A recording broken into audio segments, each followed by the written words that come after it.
Ronnie's such a weird guy. Right, I hire Ronnie to, to provide a limo service. Right. Okay, I pay him. So I got this limo. Oh, I can't talk about this. No, not yet. Oh, there's other things not to The talk fact about. that What?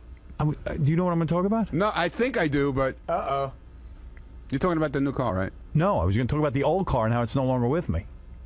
Oh, what? That wasn't. Listen to that. Let me talk Go about ahead, it. And go stop ahead, me if go I'm ahead, saying go something you don't ahead. want me to say. Go ahead. All right. It's like a tennis match. I got a limo service. He provides a limo service. That's his business. And At I least- do a good job, don't I? Well, up until about a week ago, you did. No, up until only 3 days ago. Yeah. So he comes to me. Tuesday. He goes, "Hey, Tuesday. Howard, I'm getting a new limo. But the old limo, I sold it. So There's a lag time. I'm driving you around in my truck. No, So I it's go, not wait a my second, wait, truck. It's some truck. Okay, wait a second. Wait. Let me tell my story. Listen to this guy. So I go, okay, for a day, I certainly don't mind, but I'm paying for a limo. Right. Okay. So now we're on day 3. I'm still in this truck. Everybody thinks that's the new ride. Yeah, and I'm like, well, where's this limo, the new limo? Well, it's not ready yet. There's a series of problems, blah, blah, blah, blah, blah. I go, yeah, but I'm paying for a limo. And like yesterday, I go out. I was in my car all day. I go out to Long Island with my kid and everything else, and I get a lot of business done there. Now I can't do any business because I'm making confidential phone calls, but I can't do it because I'm in the Well, truck. you're almost next to Ronnie. I'm on top of Ronnie. I saw that in one of the news clips. I Yeah. was like, oh, look at where Howard is. Yeah. He's right almost in Ronnie's lap. So now I'm finding Wait a out minute. he's still. So, dude, all of a sudden it's now my problem. No, I didn't say. it Why was your just problem. sell the old car? Sell the Before car you after were you're ready. done. You're not. Why do I have to suffer? Because you sell your car early. What really? You're providing a service. Why did you sell your car early? Why do I have to be involved in this? Why am I sitting in the back of a truck when I had a limo? Plus, your knees were like way up, almost under your chin. Hey, listen, No, I don't no, even they mind that. weren't. But what I do is I get a lot of work done in that car. Yeah. I'm saying, Like, wow, that's so interesting. what's your? In other words, it was good for you to get rid of the car quickly. No. He goes, oh, I had to sell the car. It's the right time. Blah, blah. I go, No, who it wasn't cares? that- To go rent a new limo and drive me around in it. Is that a new chair? No. Why am I in that truck? I can't get any business done. I need to put up that privacy wall. I don't have one. I know. Go out and find me a car. It's going to happen. I told you. No, today. Everybody was telling me that was it. That's the new car. I He was like, gets a "You're truck. kidding?" And I don't mind. I didn't get it. I'm not a That's not my snob. truck. I don't mind being in a truck. I need to put up a privacy But window. you know what? He wants I'm in the middle that of truck. the He's biggest. trying to get you used to that truck. Listen to So me. tell the truth. We already got one. We got one. That's what's being done. All right, dude. So that's it. Dude. Okay. Don't sell your old car till you have the new car. And I know, oh, you're supposed to have the new car. You don't have it. When you have the new car, then put your car up for sale. Would you mind the rickshaw for a few days? Yeah, I got one of those bikes with a seat on the back. And if you can't provide a Can I- limo can I ask service, you a question? go rent a limo and drive me around in it. Can I ask you a question? No. There's no. What question could you ask? I came to you and I said to you, would you mind for a couple of days? Could you all you had to do was say I said no. you said a day. No, I said a couple of days. But if he said no, what was the game plan? Then I wouldn't have got rid of the car. Why do you even bother him with that? He makes me uncomfortable. Not He yeah, of makes- course he's How do I gonna, make you're you- gonna say how do I yes. make you a because I don't like telling people no. I You don't thought- know that about me? I thought I knew you long enough where I could come to No, you and ask Ronnie, you a question and the get answer, a straight the answer. answer for life is no. Don't bother me with your problems. You could have sold that car any time. You could have sold it once you had your new car and it was operating fully and working well. Then you put it on the market. Or your interim car could have been a limo. Right. I didn't Don't ha- tell me your problems. Do I tell you my problems? No. Excuse me? Did I come to tell you I'm leaving regular radio, go to satellite radio? What No, should I you do? weren't- Did I you say, weren't- oh, what should I do, Ron? You weren't allowed to. Right. But you've talked to me about other things, problems. I don't tell you my business problems. I didn't ask you to tell me your business problems. I wouldn't. I don't want to burden you. Listen, I'm paying you for a service. Provide the service. Do we have to get into this what now? kind Because of what kind of brain surgeon sells his car? Doesn't have a car now. I have a He sold car. I his got. scalpel. That's basically what Yeah. he did. He sold his scalpel. If you were a surgeon and you go, oh, I'm getting new tools to do brain surgery, I'll sell my old ones quickly because I'm sure the new ones will be here on time. You had to do this on the air, right? Yes, because I'm not comfortable talking about this stuff off the air. Why? I don't like telling people that they do dumb things. to their face. I like doing it on the radio. Thank you. Thank you very, very much. I appreciate that. Works so much better here. Seriously, what kind of guy sells his car before he's got the new one? That's how he makes a living. What do you mean? Oh, that's my problem. I didn't say it was your problem. It's my problem now. Like, if that's the car. And by the way, I don't care what he drives me around in. I just wanted the privacy window so I could talk on the phone without sharing my information with Mike the driver and Ronnie. Yeah. So I'm sitting there going, well, how does I would this make serve that me? phone call, but I can't. Yeah. You're killing me. I'm in the car for 4 hours yesterday. Well, that's when I was thinking, wow, that's a little uncomfortable if you have to be in a long time. I'm sitting there going, I got 900 phone calls. Look at the smirk on your face when you're saying that. Oh, no, I got 900 phone calls to make that of a very private nature. And it's a busy, busy, busy day. And I go, I can't do it. What is the busiest day you've ever had in your life? In my life. Most important day. And what are you in? His truck. It's not my truck. Well, it's my truck then. You're like Mr. Haney on You don't Green get Acres. it. You don't get it. This is a service business. John, you're on the air. You know, Ronnie, you're really highly unprofessional. Howard, I think you should fire him. Yeah, you know, okay. You drive. He's the king of all media. You're driving. No, him it's in not a pickup. question of that. I'm not a snob. I'm just saying, the guy's providing a service. What's the rush to sell the old car? Howard, what I don't understand is why did you hire a midget to be your bodyguard? Well, All right. That's another story. That was Sal But anyway. I know the that. point you make is that you use the car for business. Yes. And you've got a lot of business going on. He decides, it's time for him to change cars. He needed to change I cars. didn't realize. No, that's You're just not it. supposed to realize. No, something happened and it. It doesn't matter, Ron. When you have your new car in hand and you're driving it, then you sell your old car. And if he can't do that, he has to think, all right, what are my clients' needs? And then he has to supply those needs even in the period of time between cars. Let me ask you something. This is the same as if you went to Scores and Lonnie forgot to hire Scores strippers. Right. Oh, Lonnie, where's the strippers? You know what? I can't get this. I got some We're getting coming them in. next week. Yeah, they're coming in. You're kidding, but I'm here now. I paid to see strippers.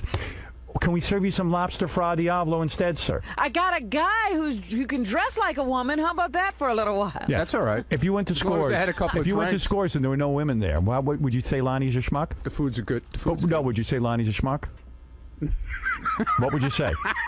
You'd say, hey, Lonnie doesn't. I can't say anything right now. The general manager is sitting in the other room. The good thing about yesterday was there was no cameras around to record you getting in the truck. That I didn't mind. It's a nice looking truck. It's a nice truck. Listen, I would love that truck. He's up there with Ronnie. I just need to do some private business. That's why I got a limo. That's the only reason. I don't want to be driving around some big gaudy car. I need privacy. Ronnie can turn around and rub your leg. Yeah. Oh, you loved it. But who has a limo service, sells his old limo, and doesn't have a new one? Doesn't have a limo. Doesn't have a limo. And he goes, is it okay if I drive around a truck? Oh, I figure, okay, a day. I can't be an ass about it. Now we're on day 4 with the weekend coming up. This is like Tony Roma's running out of ribs. Yeah. And he never says to me, gee, should I? Well, you shouldn't even say that. Just go get a limo. Okay. It's not my fault you don't have a limo. Okay. Why should he make the decision? What you should do. And now you embarrass me by having to bring this up on the air because you're making these moves. I don't want it. Just do your job. You're a businessman, I thought. Shameful. How do you do this to me, man? After all these years, how do you do this to me? What did I say Why that's wrong? can't you talk to me off the air? Why should I did have you to embarrass do this? myself? Well, all you had to do was say, Ronnie, what do I hire you for? When I said to you, Are you my pal who drives me around? No, no. What are we carpooling together? no. That's what you look like now. No, but I thought we had enough of a relationship when I asked you. I'm all not you had to do was comfortable. say no. No, I'm not. I don't, Yes, no. Ronnie, I got to tell you Plain and something. simple. I don't know if you've noticed. I got about 1 billion things on my mind. I'm not sitting and thinking through how many cars. days But when I you're asked going to you have it. when I asked you the question, You all you had said, to do was hey, say my no. car's a day late. I'm bringing a truck. I go, okay. That's all I said. Not for the next. You didn't say to me for the next couple of weeks. I didn't say, now it's not. It's How not long is it going to be? When's the car going to be here? Tell the truth. Hopefully tomorrow. Yeah. Is that true? Hopefully tomorrow. It's not going to happen. It's a week. Hopefully tomorrow. I have to get a bunch My of things point is, straightened out why today. do you have to ask me if it's okay? Go rent a car, or keep the car you have. Well, I didn't foresee this problem coming. You never know what problem you're going to have. I understand that. There's one way you don't have a problem. Always have your car. I don't care about you selling your car early. That's not my problem. I didn't say it was your problem. Hey, as long as we're carpooling, can you guys pick me up tomorrow? Hey, Dominic.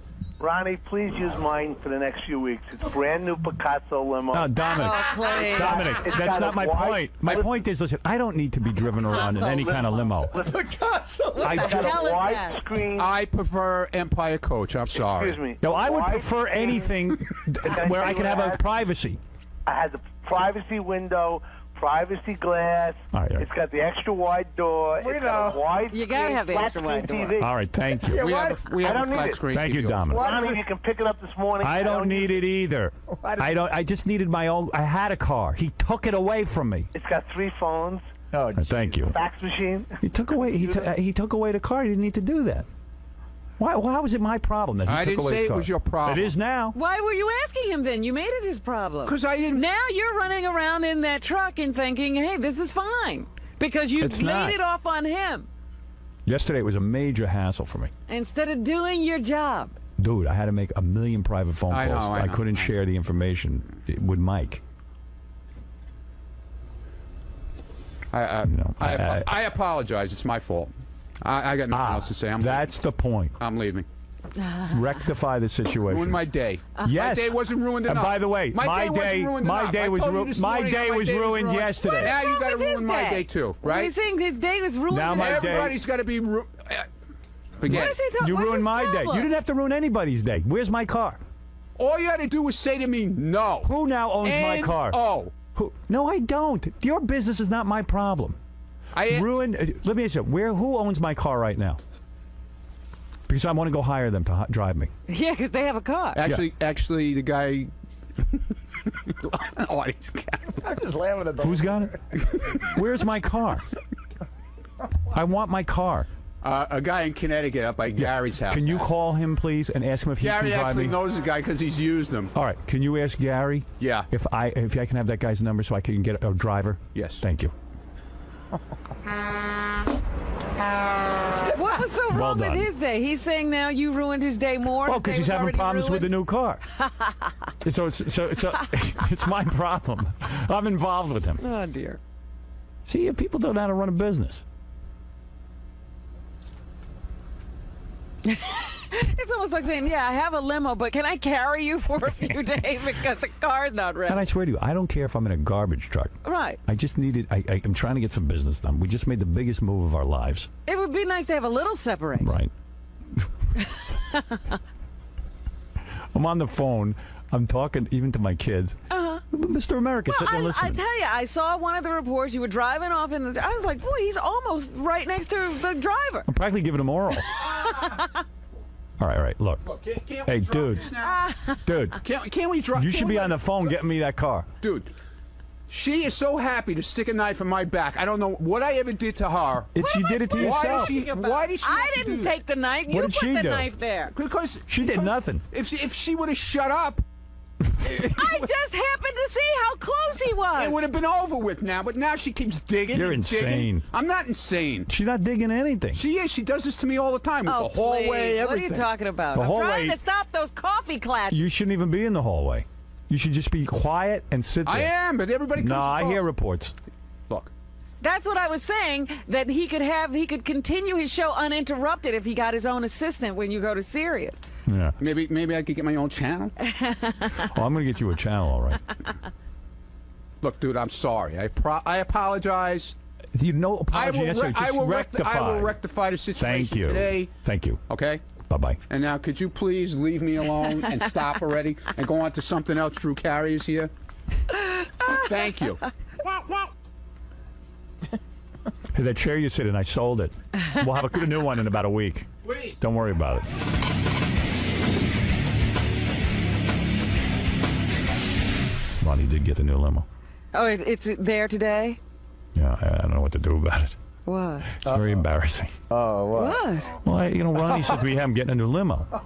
So I said, oh, okay, great. He says, I'm thinking of taking one of these, like, trucks. and stretching it. Yeah. I said, well, won't that be kind of big? And so he says, listen, come see it with me, and you'll take a look. I said, listen, I'll go see it with you. I'll take a look. I said, I don't want. I just want to be low key, though. I mean, he goes, it'll be much better because it could be bigger. There's a whole bunch of reasons why it'll be better. I said, okay, I'll go look at it.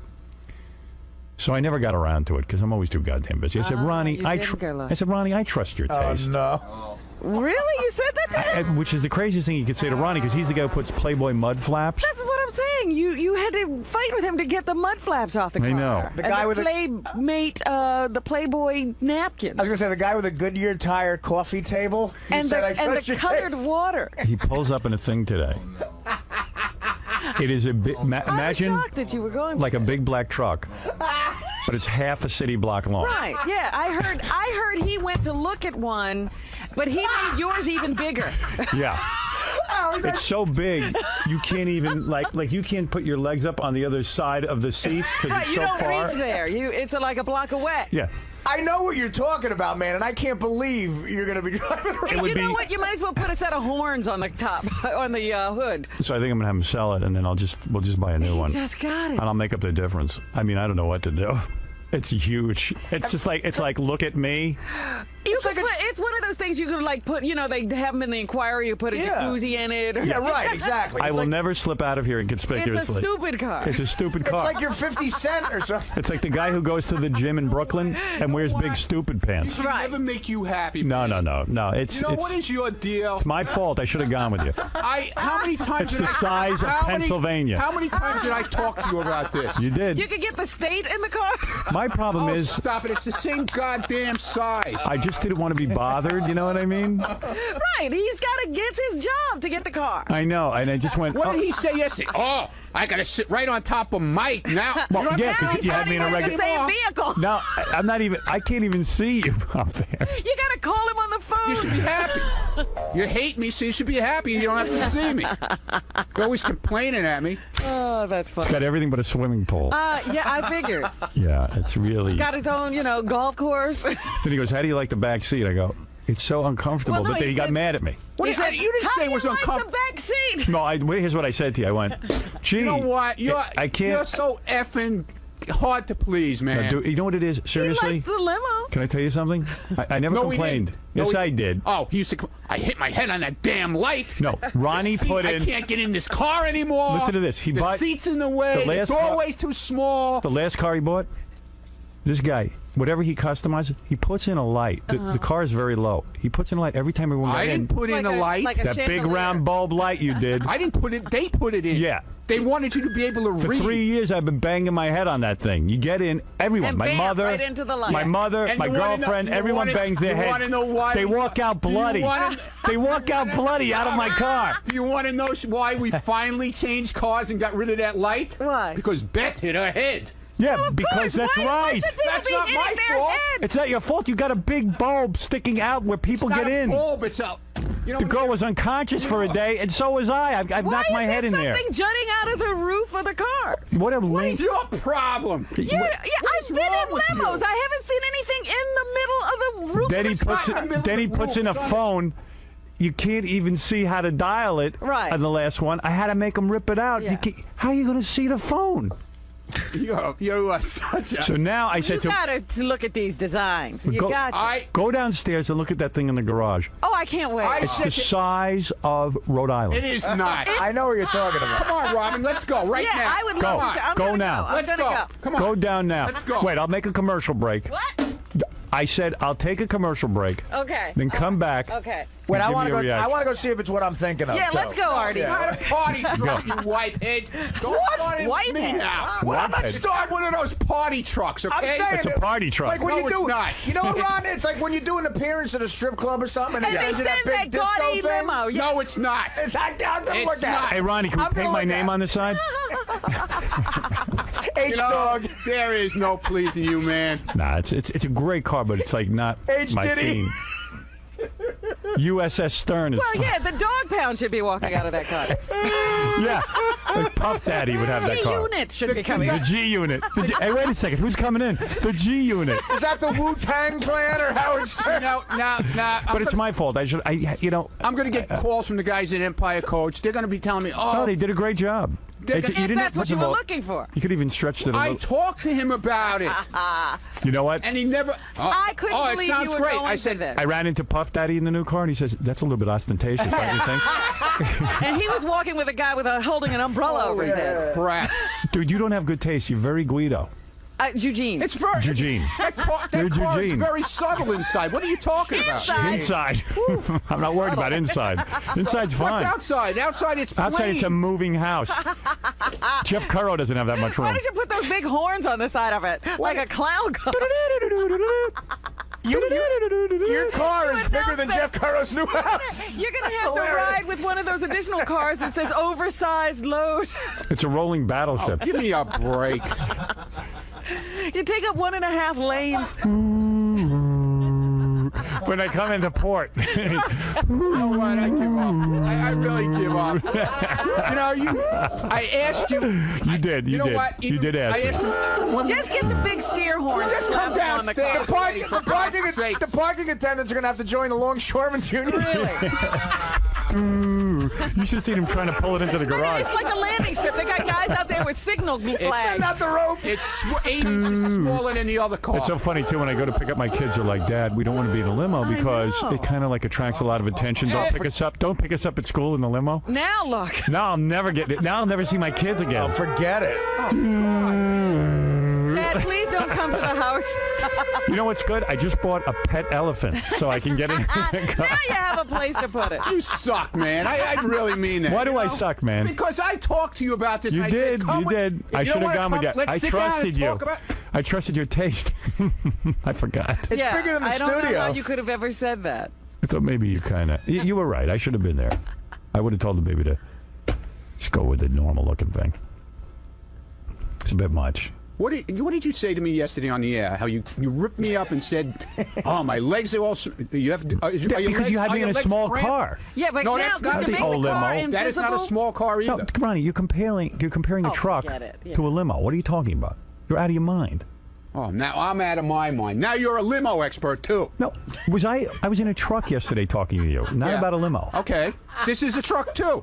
Yeah, Oh, it's a stretch please. truck. No, it's not stretch. What? Do I look like 50 Cent to you? What is wrong with you, man? I can never make you happy. Dun, dun, As much as I try. Dude, here's what we're gonna do. dun, dun. What am I going to do now? What do you want me to do? We'll sell it. We'll get a new one. I'll make We'll up the difference. Oh, look I'll at make that up the car. difference. Look at that car. It must be DMX. Are you kidding me? Can I bring up something? I heard from a certain source over at Sirius Yes. that there was they had a pep rally over there the other day. Like all the big CEOs came in, Right. and they were telling everybody that you were coming, and people were cheering in the hallways. Oh, it's great. Well, they could all fit into Ronnie's car. Yeah, by the way, tell them I'll be arriving in the USS Stern.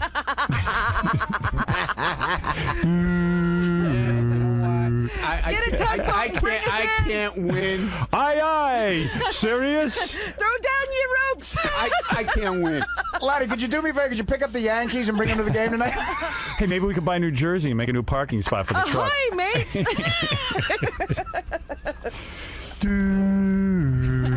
Howard's coming in the land yacht.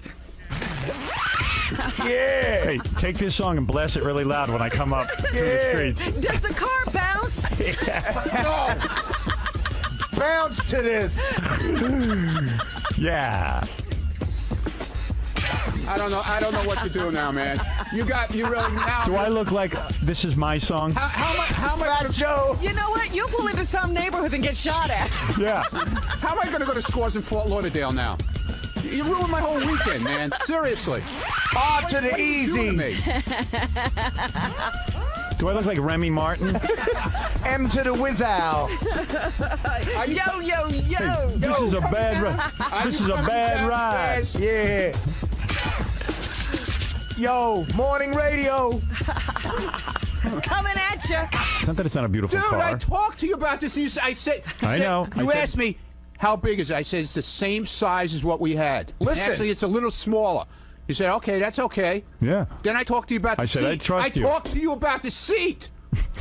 I sat in the And then- seat. It doesn't work. Listen, sell the It's car. the most uncomfortable seat. Sell the I've ever car to Little Richard and we'll. Oh, my God. seen. You go sit back there. I did. Okay. It's like a friggin' It's like sitting in a truck. It's like a love seat. What are you talking A love about? seat? What were you thinking? It's smaller than what I had. Yes, it is. Why would he Why want would I to- want It's smaller? more comfortable. No, it's not. What do you mean? It's what is wrong?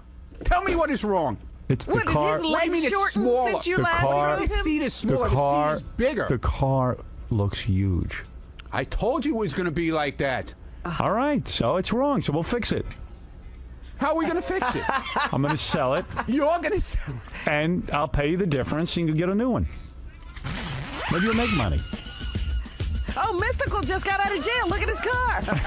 hey, I didn't know he was out of prison. If you're really serious about this, if you're serious about this, then you're coming to the factory with me when they do this. No. Otherwise, I ain't doing it. I don't wanna do it. I'm not doing it then. I'm not doing it. I'm not doing it. Just get a I'm not regular. going- Just get a regular limo. Regular. So I don't stick out like a sore thumb. Oh, you got to be joking me. You have to be joking me now. After all I went through for this, What did you go through? a lot. What? Tell me what you A went lot of through. aggravation. You Trying go to through make you happy, but obviously that never works. I suggest this That makes you never happy. works, man. It made you happy. I like it. I'm not saying I didn't like it. You like driving I the didn't truck. say I didn't like it. You know what you do? You paint BET on the door and sell it to them. Black Entertainment Network. Call the source, see if they need. I got some sisters outside. I got to talk. Wait, let's go shopping for bling bling today. Yeah, where's your big name necklace? Hey, Ronnie, on the way home, Howard wants to do a drive-by. Your big Howard necklace with all the diamonds. Hey, Ronnie, where's my giant clock for around my neck and my gold teeth? Go down and see this thing. I ruined my whole weekend there, Ronnie, man. give us Why the did you have to tour. do this isn't right. I want to stop over and pick up a Glock. Yeah, what is it, Joe? Oh, shut up, asswipe. I did, moron. No, he did. I should have gone over and looked at it. His boss just thought he knew what he was talking all the about. jealous people are calling in now. Okay, go ahead. That's right. I ruined everything. Just everything. That's right. Everything. All right, wait. You want to see it? Wait, he has a camera on the car right wonderful. now. You don't even have to go downstairs. Go ahead. Go ahead, E. Wow. Yeah, what's wrong with it?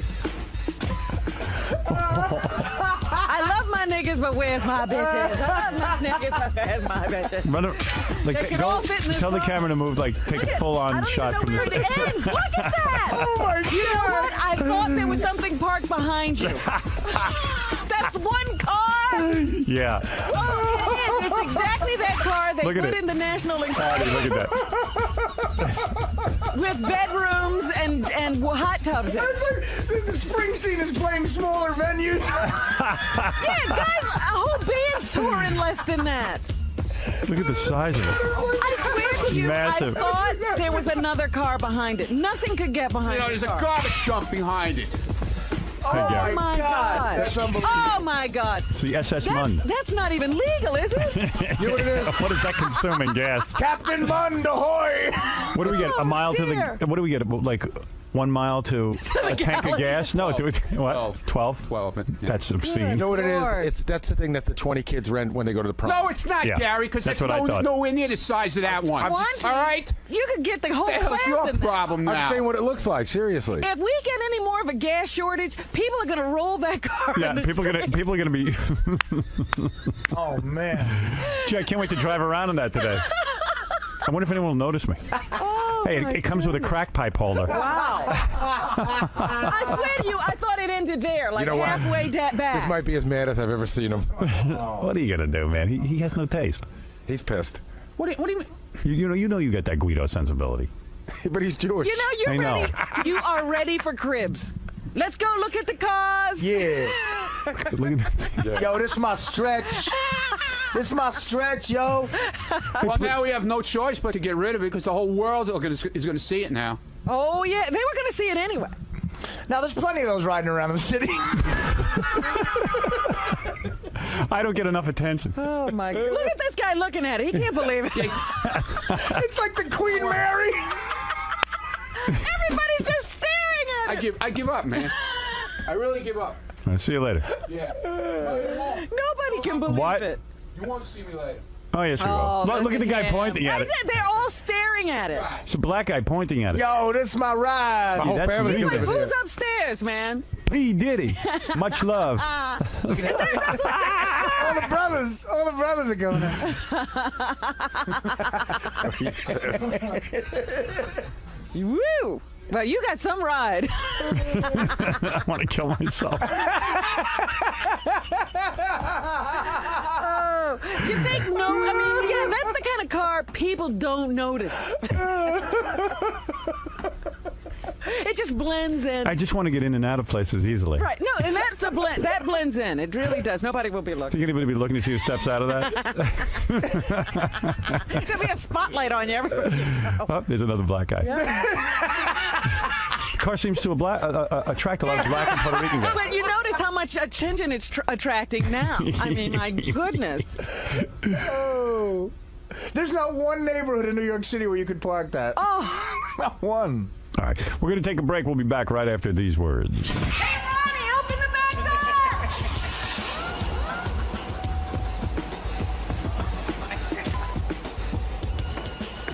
Oh, my goodness. I can't even get in.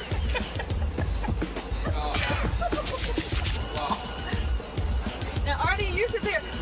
Now, see, we can't even have a conversation. This is hey Ron, if Howard doesn't want this, I'll take it. I like it. How could you have such a small seat, though, in such a big wheel? This is like What happened there? It's, it's the wheel wells that cut that seat. this is my living room is What's smaller. going on, right? It is a look. Come on, man, move. They used to have a sofa. What's wrong with this? I mean, it is a short seat. It's a small seat. Yeah, but it's not that it's. It's small. Yeah, but he wasn't talking about that. And it's small this way. No, it's not. Yes, it is. No, it's not. We went by his inseam. What are you talking about? Really? We measured his inseam to make the seat. But now you have to move up to get to the controls. Look at that. What is that? That's a Flat movie. screen That's a TV, movie DVD screen. player, VCR. Well, it is loaded. I'll tell you. Yes, it is. It's not shitted up in here. It doesn't have all that crap with the flashing lights. I'm and still stuff. hearing some rap. Yeah. It is very hip hop. Yeah. Now, back here, you get the feeling that you're in a limo. You're in a big limo, but you're in a limo. Let me ask But you a when you question. step out, it's like you're in a house. Let me ask you a question. When you go out when Gene brings a stretch, Yes. isn't it like this inside? No. What do you know? It has the same kind of seat. It's lower to the ground. And it's a little, Yeah, but it he can was be a the- little more I cozy. swear to This you, really I is swear one to of you. those prom limos. No. I swear to you, he was complaining that he was tired of having to bend down to get in the car. So I said, what about a truck? He said, it sounds like a good idea to me because I had brought a truck one day. Yeah, but he when the didn't car- know it was going to be like this. I told him it was going to be the same size. We went over it 100 times. Mommy, this is huge. It's more about what it looks like outside pulling up. I think. But it's huge inside, too. I mean, this is, This is the same room. one person should not be stepping out of this car. Hello. This is the same room we had in the other truck, in the other car. One person should not be stepping out of Well, this this is car. what he was riding in before. The Lincoln was just the same way. It was configured the exact same. Maybe because it's a little less ostentatious and conspicuous on the outside, it doesn't look as bad. But this, everybody's going to turn around and look at you. He's actually Artie, What are you doing, man?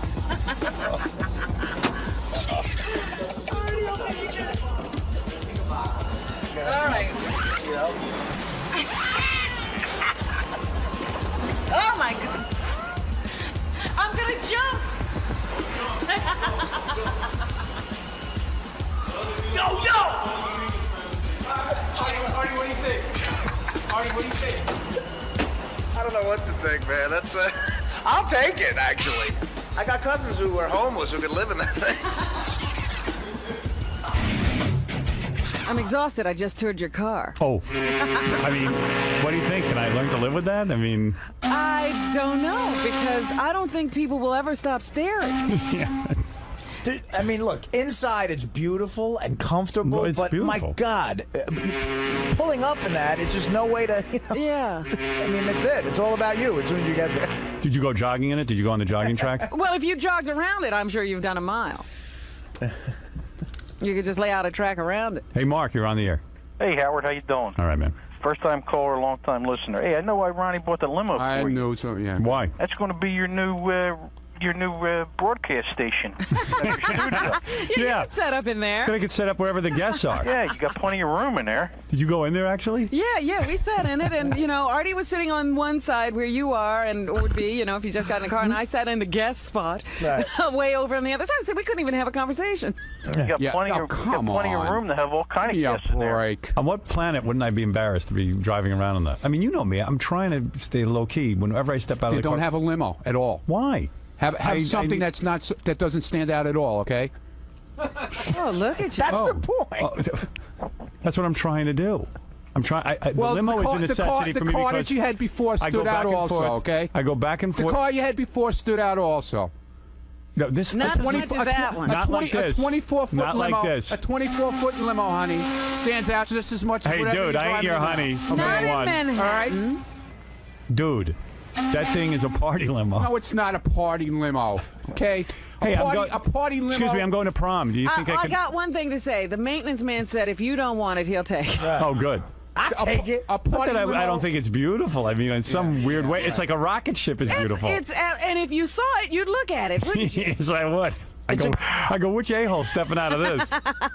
That's the point, that it begs to be looked at. It's a cool car if you're constantly pulling up your pants and doing the rockaway. Right. Wow. Because Ronnie got into the nice back guy. with me. I said, I'm still hearing the rap music. Hearing it. Yeah, I don't know, man. It's pretty wild. You pissed off? I'm not pissed off. I'm disappointed. Disappointed in Howard. I try to discuss this whole thing with him, and it's just like he says everything. Yeah, that's good. That's good. You go ahead and do it, and then he rips you a new a-hole, man. It's not right. It's not right. Put your input into it. Come down and spend a half hour with me, and build a car with me, and then everything will be fine. But no. What are you going to do? I don't know. I have no idea right now what I'm going to do. Right now, I feel like taking a match and setting it on fire right now. Don't do that. Guys, like, you can't make him happy. That's his problem. Just can't make the guy happy. Wouldn't matter what you do for him. He's an angry man. Yes, Ralph. I'm sure you talked about it this morning, but I'm not up that early. How bad is the new car? I don't want to talk about it. Come on, tell me. We already talked about it. Come on. Other people besides me weren't listening. Is it like gigantic and tacky? It's very big. Believe me, it was discussed. It was discussed a lot. Way to keep a low profile, right? Well, I should have looked more into it. Ronnie's right. What do you mean? Well, I mean, I should have You gone left over. it in Ronnie's hands. Yeah. Yeah. I should have sent you actually over to take a look. Is it what kind of car is it based on? Let's put it this way: Puff Daddy thought it was ostentatious. All right, I gotta go. Oh, come on. What kind of car is it? Let's put it this way: I drove in this morning. Yeah. And as I walked out, smoke comes out first, and then and then my bling bling comes out, and then I come out. Oh, I can't wait to see it. He's wearing gold teeth today. Let's put it this way: at least now I can earn extra money handling cargo. Let's put it this way: black chicks find me attractive now. What color is it? Jet black. Oh God. Does it have like spinning rims on it? No, but That's the one expense Ronnie spared. Yeah. it is the size of a city block. Oh no. Let's put it this way: someone said, "Hey, I think Beyonce's in that car" when I was driving by. Yo, what's up? Let's put it this way: I don't think I can go visit my kids this weekend in it. They're certainly not going to get in it. You can't take them anywhere. No. They don't want to be seen coming out of it. Put it this way: I have a problem. Oh my God, how embarrassing. Yeah, well, all right, it's going to be worked out. It'll be fine. It definitely says I'm in that room. There's a presence. You know, I'd be at home at the Def Jam poetry reading. Oh boy. No, it's kind of like a rap star, guys. Yeah. You know, it's not really a guy who... It kind of says, hey, please look at me because I'm desperate. A little much. A little bit. And, you know, you're a guy who likes to show off and do stuff like that, so it makes sense. Yeah, you know how boisterous I am. Yeah, you like to drive up to a place and make a big scene and a big entrance. Well, you do want people to look when you drive up. Yeah. Let's put it this way. Ludacris is jealous. Do you have a big system in there blaring? I don't know. I don't know what I got. I asked him if the car bounced. Let's put it this way. There were 3 other potential buyers, and they all had the word ice in their name. Let's put it this way. If you need a ride to the prom, I'm your man. He's your man. And you can bring many of your friends. You can bring the entire graduating class. I think teenagers might be embarrassed to Hey, get Ralph. this thing. Ralph, can't you ever mind your business? Oh, dear. What do you mean? What the hell business is this is yours? What do you mean my business? Why is this your business? I'm asking Howard how What the is car it? What are you, his son or something? You got to give him advice? Yeah, sometimes. What the hell's your problem? Sometimes. What do you mean advice? What's your problem, I don't have to man? tell him the car's You didn't back. even see the car, so how can you even say anything? You got He asked me my opinion, and I told him. Why is he have to ask you your opinion? Who the hell is he? Because it's a Who talk is he? show. Who's As soon as he? he told me you were getting some Who kind of is he? truck that He's attached listening. together. Who is he? He's listening to the show. As soon as he told me you got some kind of truck that attached together with your sensibilities, Attached I knew it was going to be a together? wreck. And how come you didn't have a car for 5 days? I had a car. Yeah, what? Well, never mind. I don't have to explain anything to you. Who the hell are you? You didn't have a car for him for 5 days. I had a car for him.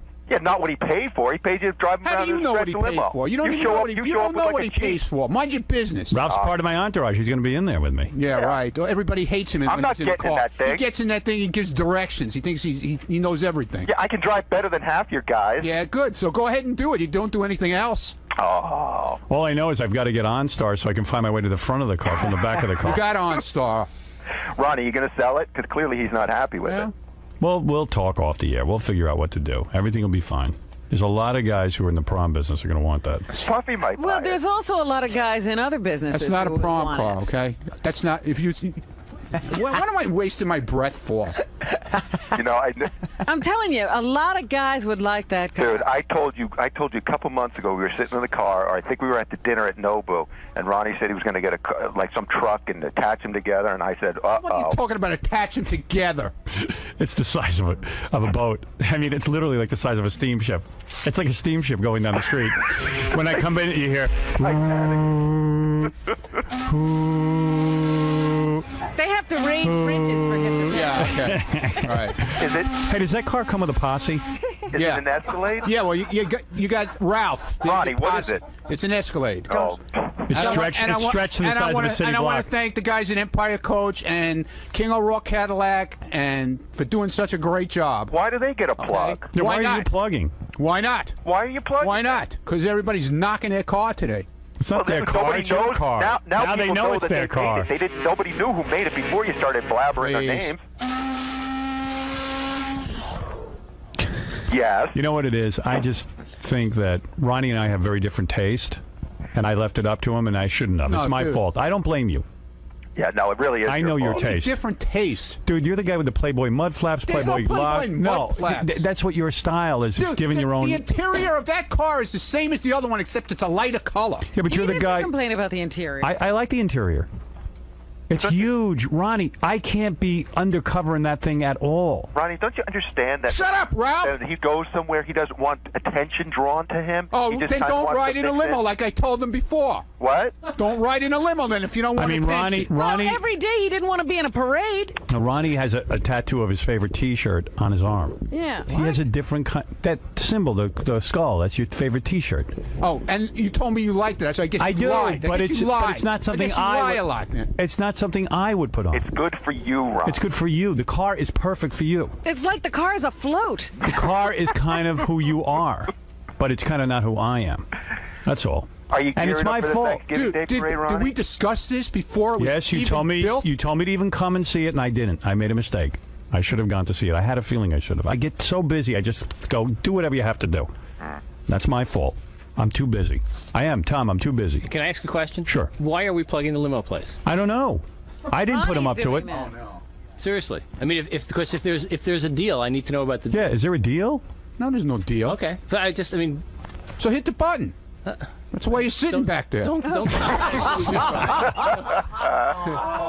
there's a deal with, I love angry Ronnie. We can't give businesses plugs. Don't do it without then. knowing it. No, you're the one who's doing it. I'm not the one who's doing it. I'm angry, okay? I don't. So what? That has nothing to do with my business.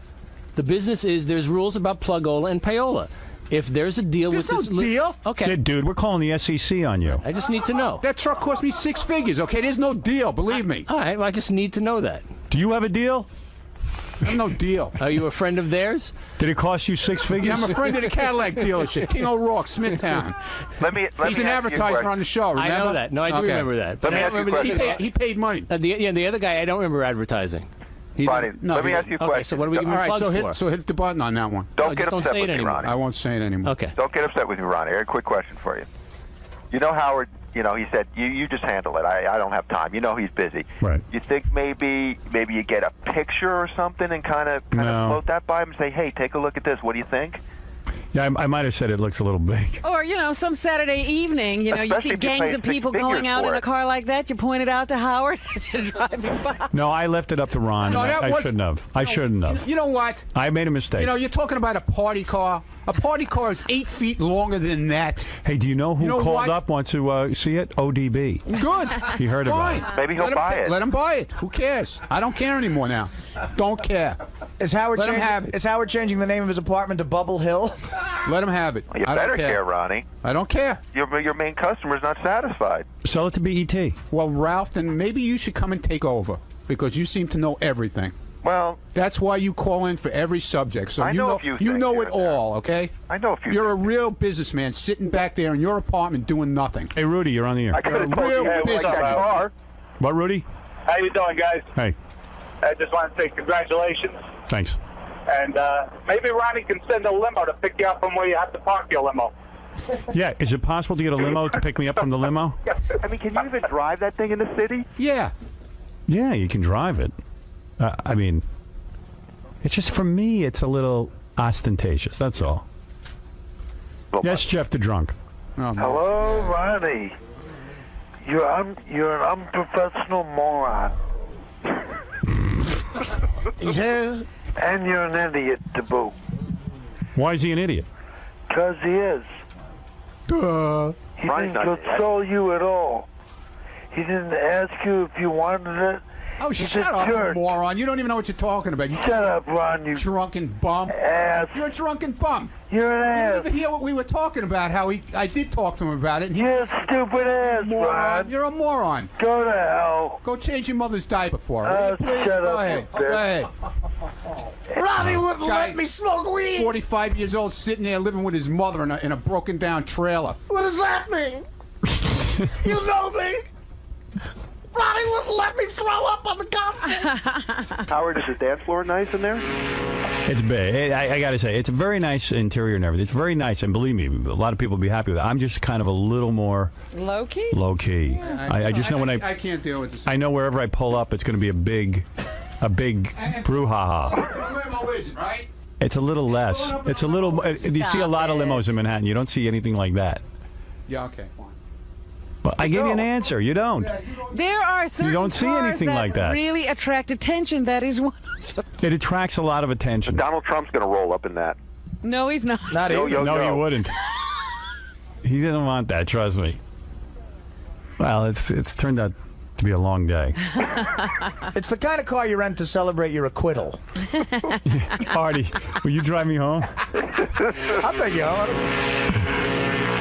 Oh, you don't have to worry about me driving you home. I already arranged that. Oh my goodness, he's so. You don't want. I know you don't want to be in the same car with me today. So I took care of that already. Gary's on. Hi, I like you. Gary's on his way.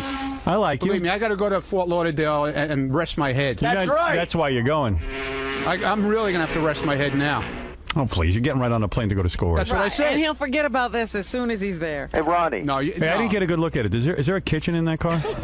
There could be if you'd I like swear. one. Would you like one? I could put one. It's really like a trailer home. Yes, it's a trailer home. It has 3 bedrooms, 2 bathrooms. I swear it's like a trailer. Jeff the truck sits in there. It's big, man. Yeah. I mean, it's like a living room. Yeah, it's like a living room. Yeah, there's an oven. There's everything you want in there. What are you doing? There's a going to bathroom. What are you doing going to Fort Lauderdale? Don't you think you should get on this problem right away?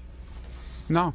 Good got a point. major problem here. No, I have no problem. I see that. No, I have the problem. I have no problem. Yeah, Ronnie problem loves at all. it. He has no problem. I have no problem at all. I'd stay and help you, but I have work in Fort Lauderdale. I have to go there for work. Yeah, right.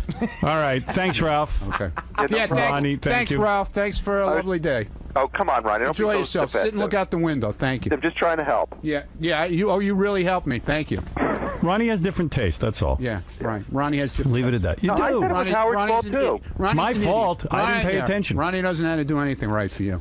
Yeah. Oh, see, Yeah. Yeah, you're right, never right. going to learn if you get defensive, Ronnie. Yeah. You're all defensive, dude. I am. I just That's don't right. like it. I am That's all. totally defensive. I'm just uptight about Yeah. it. I don't feel comfortable in the car. Okay, fine. Why is that a guess- big deal to you? Then I don't know what we're going to do. Have We'll to do figure it something. out. No, I'm not figuring nothing out. I'm You can I'm sell keeping it. it. No, Sell I'm it. keeping it. Well, you can keep it. Just get another one. No, I'm not getting another one. Go get another limo company. I guess I got to get another limo company to drive me. I could do it, Howard. All right. Good idea. You know what? You just buy the car, Howard. I'll drive it. No big deal. All right. Thank you. Work with Ashley because I tried it 23 times, the in vitro Right. fertilization thing with the other wives. But I thought, well, we have to go through this for Ashley, even though I know it's not going to work. Had you resigned yourself in your mind that you were never going to have a kid? Absolutely. Yeah. Like absolutely. so it was total shock when they said to you, hey, Total. guess what? And it Are was you shock. sure this child is yours? I'm pretty sure because Dax Shepard offered sincerely. Dax Shepard, the comedian who's Yeah. with Kristen Bell. Yeah, offered, came over one night and said, listen, I want to do this for you. Kristen says it's okay. You could have my sperm. And I said, that's, the nicest thing anyone's ever said to me. And then I ran that by Ashley, and she's like, let's try one more time. Right. Because that could be weird. And, now when I'm at Dax's Do you house. ever think in a weird way, like that motivated you to, I mean, I know Right. you can't motivate sperm, but like, sometimes the human body can Right. just sort of rise to the occasion. That, and we'd met with an adoption lawyer like the week before we found out we were pregnant. And in a way, maybe that relaxed you. Like you said, well, I'm going to have a kid one way or another, right? But even when the doctor said, oh, she's pregnant, I didn't believe it. And all the appointments, and you see the heartbeat, I was like, this is going to go sideways because it did a couple times. Right. So I never, until she had the C-section, and I got to watch the baby coming out of her stomach, Right. I didn't believe it. In a way, though, isn't it kind of annoying when a guy, between you and Yeah. me, Yeah, when, yeah. like when Dax comes over and goes, I'll give you my sperm. like in a way, isn't it kind Well, if he'd have done it on day one, 10 years ago when I met him, Right. yeah, like the first night. Why'd you just go fuck my wife? Yeah, exactly. But he's really thoughtful, and he had to run that by Kristen, Right. Because and now we have children that are 10 days apart. I didn't know you were close to Dax Shepard Very and close. Kristen Bell. Those are like your close Yeah, friends. very close, best friend. And the babies are like just a couple of 10, weeks. 10 days. Lincoln, their baby, adorable. 10 days apart. We went over. Jackson and I had a father-son day Right. Last weekend. We went over to visit, which was kind of a mistake because Lincoln is so smart. Right. Like I was feeling really good about my son. Right. And I sat him down together and we're watching, and Lincoln takes these toys and she's showing him how to play with them. Like she's trying to communicate, and he takes them and stuffs them in his mouth every time. And I was worried. Well, boys are slower than girls. Well, believe me, I was worried. I started going, oh my gosh, did we have him tested? Seriously. Right. I had that feeling. I know. I called Ashley. I said, I don't want to talk about this on the phone, but I'm very concerned. I'm looking back at some old pictures of him, and he does look a little odd. And I just feel like, I had a meltdown for a whole day. Right. You thought maybe he's retarded or Right. something. I hate to say it, and it would have been fine. Right. But I been great. honestly felt, if you've seen the two of them together, because she is so smart, Right. and all he wants to do is eat his bottle. But Kristen Bell has said that your son is a cuter child than her daughter. Well, she is so nice. Their daughter is adorable. Looks just like Kristen. Oh, well, that can't be bad. No, that can't be bad. No, not at all, it's yeah. adorable. Yeah. But my son is very cute. He's very handsome. And you named your son Jax after the character on Sons of Anarchy? But partly, I remember you were on Sons of Anarchy. Yes, I was on Sons of You were Anarchy. good. And partly that. My dad's name is Jack, and I wanted to honor him, but not too much. Okay. So it went to his head. Why, because you don't like your dad that much? I love him, but I don't want to be Jack Jr. or Tom Jr. or It's whatever. annoying, yeah. It's annoying. And then, that came up because Ashley loves that character. Right. And she probably loves the actor. Right. Charlie. How'd you end up on Sons of Anarchy? Did you do it because you loved the show so I much? love the show, but Kurt Sutter, I got to know him a little bit. He's the creator. He's the genius behind it. Yeah. And he just had me on for a couple of years. Yeah, you were a pornographer. Yes. Yeah. I watched that show. And every time I had to get beat up by Jax Teller, who's Charlie Hunnam.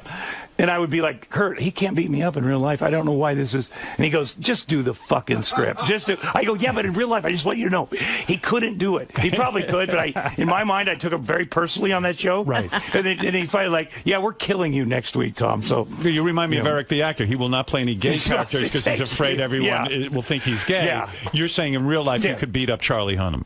I would think so. Yeah. I would think that he's you much seem like younger. A good fighter. Yeah.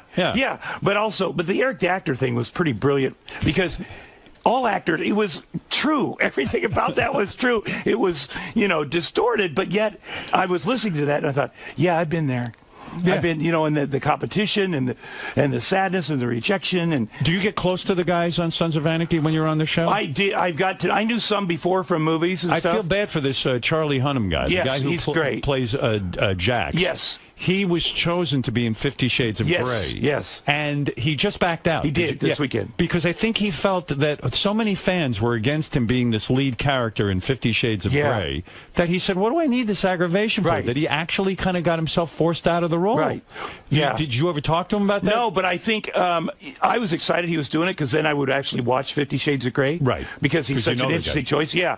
But I think, Sons of Anarchy isn't going to be on forever. Right. Maybe another year after this or whatever. And so he's got to do something else. Right. But I think it just became so much. And I know he's naked in the movie a lot. Right. And maybe that's what would bug me if I had to take my shirt off. Oh, shirt off. But he's in shape. That's true. Yeah. It's true. I mean, if I had to take my shirt off, it'd be embarrassing. No, but it's good. But it's good. Yeah, he definitely, I bet he felt pressure. And he had to have bodyguards all of a sudden. And he likes to just live. Really? The thing, you and Dax Shepard, because you're becoming fathers at the same time and you're close friends. Yes. You both shared the same OBGYN, the same gynecologist. She's so smoking hot. She's so good, too, I just want to say. Right. Very professional. And you guys would take pictures surreptitiously of your gynecologist? Well, when we had to go to a lot of appointments and had to go with our wives, so he would send me, this is bad. How do you, okay. Did she know this was going No, I hope not. I hope not. Like they're taking a video, you're supposed to be of the screen and the wife, and the video would be going down her. I know it's very inappropriate and sexist and horrible, but then he would send it to me, and then, and then we found out Jason Dumel, he was going to her, so we were bummed that she would like him more than us because he's super hot. Yeah. Right. Well. So in other words, it's just so attractive, this gynecologist, that she's so beautiful and put together and so professional. There's a lot about her that's great, and she's a great gynecologist. So while she's examining your wife, you could take pictures of her buttocks. Well, that happened. I don't want Dr. Hakaka. That's her name. That's it's a great name. But she's like the best in the world. Right. I don't want to seem. My wife was very pissed off. Let's put it that way. That you and Dax were taking... very pissed off. Yes. I imagine so. That's so. You guys are there because it's a beautiful time between you and your wife. Yes. The baby is coming into the world soon, and you guys are taking pictures of the gynecologist's ass. Right. Oh my God. Whatever. And she's just very smartly put together too. We took her whole outfit. Right. Like one day she wore these boots that go all the way up to the knee, and I thought, well, that's a great look. It's very, Oh, yeah.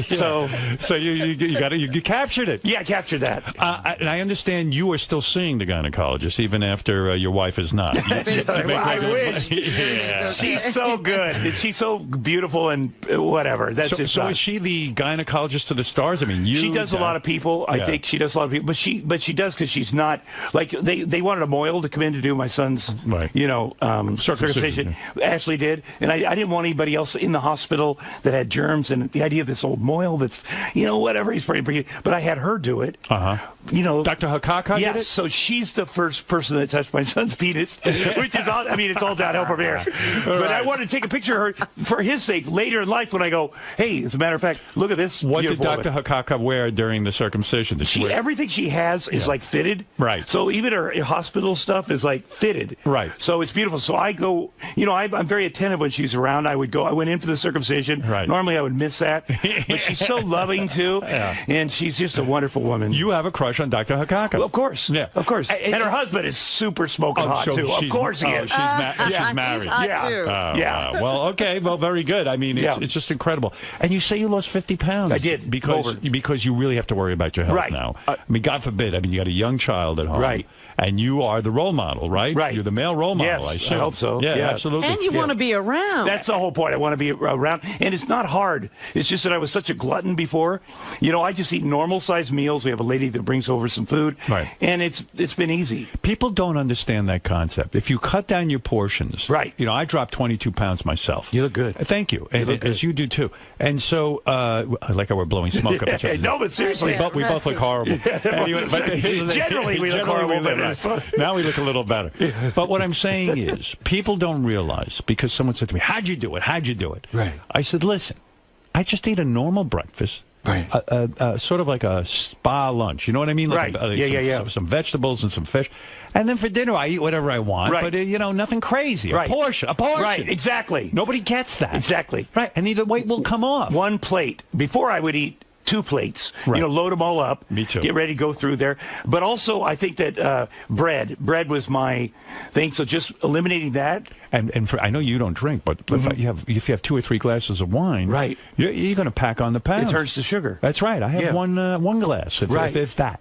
Right, exactly. All right, it's Mr. crazy. Teetotaler. I mean, exactly. don't come down to me. I don't need rehab. Exactly. I mean, 3 times I wish you did. That would be hilarious. What, if I was in rehab? Yeah, wouldn't that be great? I heard a story about you with rehab that you got to confirm or deny. Okay. The story was that you I guess you were in some sort of chain letter, not chain letter, but an email with a lot of people that signed on to this group email. Right. Okay. And I don't know, you got mad in the email. Yes. And you lost your cool and you called somebody a fag. Right. And Elton John's husband was in the chain. And Elton John. And Elton John as well. And in the email where you called this guy a fag. They saw it, and they got so upset with you, and they were going to kick your ass. Yes, they were. Yeah. And so do you think you could kick their asses? No, there's no way they can kick my ass. I mean, here's the whole story. All right. Okay, Kevin Zegers, a young actor, very good friend of mine. Right. We met making Gardens of the Night. He's a brilliant young actor. What really movie were you making? Gardens of the Night. Yeah, we played pedophiles. He was my younger pedophile. Right. We got very close, and we also are in this new movie called The Something of Something. Anyway, it's great. You don't know the name of Downers Grove. Oh. The Curse of Downers Grove, which comes out this year. It's very, very good. Okay. Brent Ellis Easton or Easton Ellis wrote it.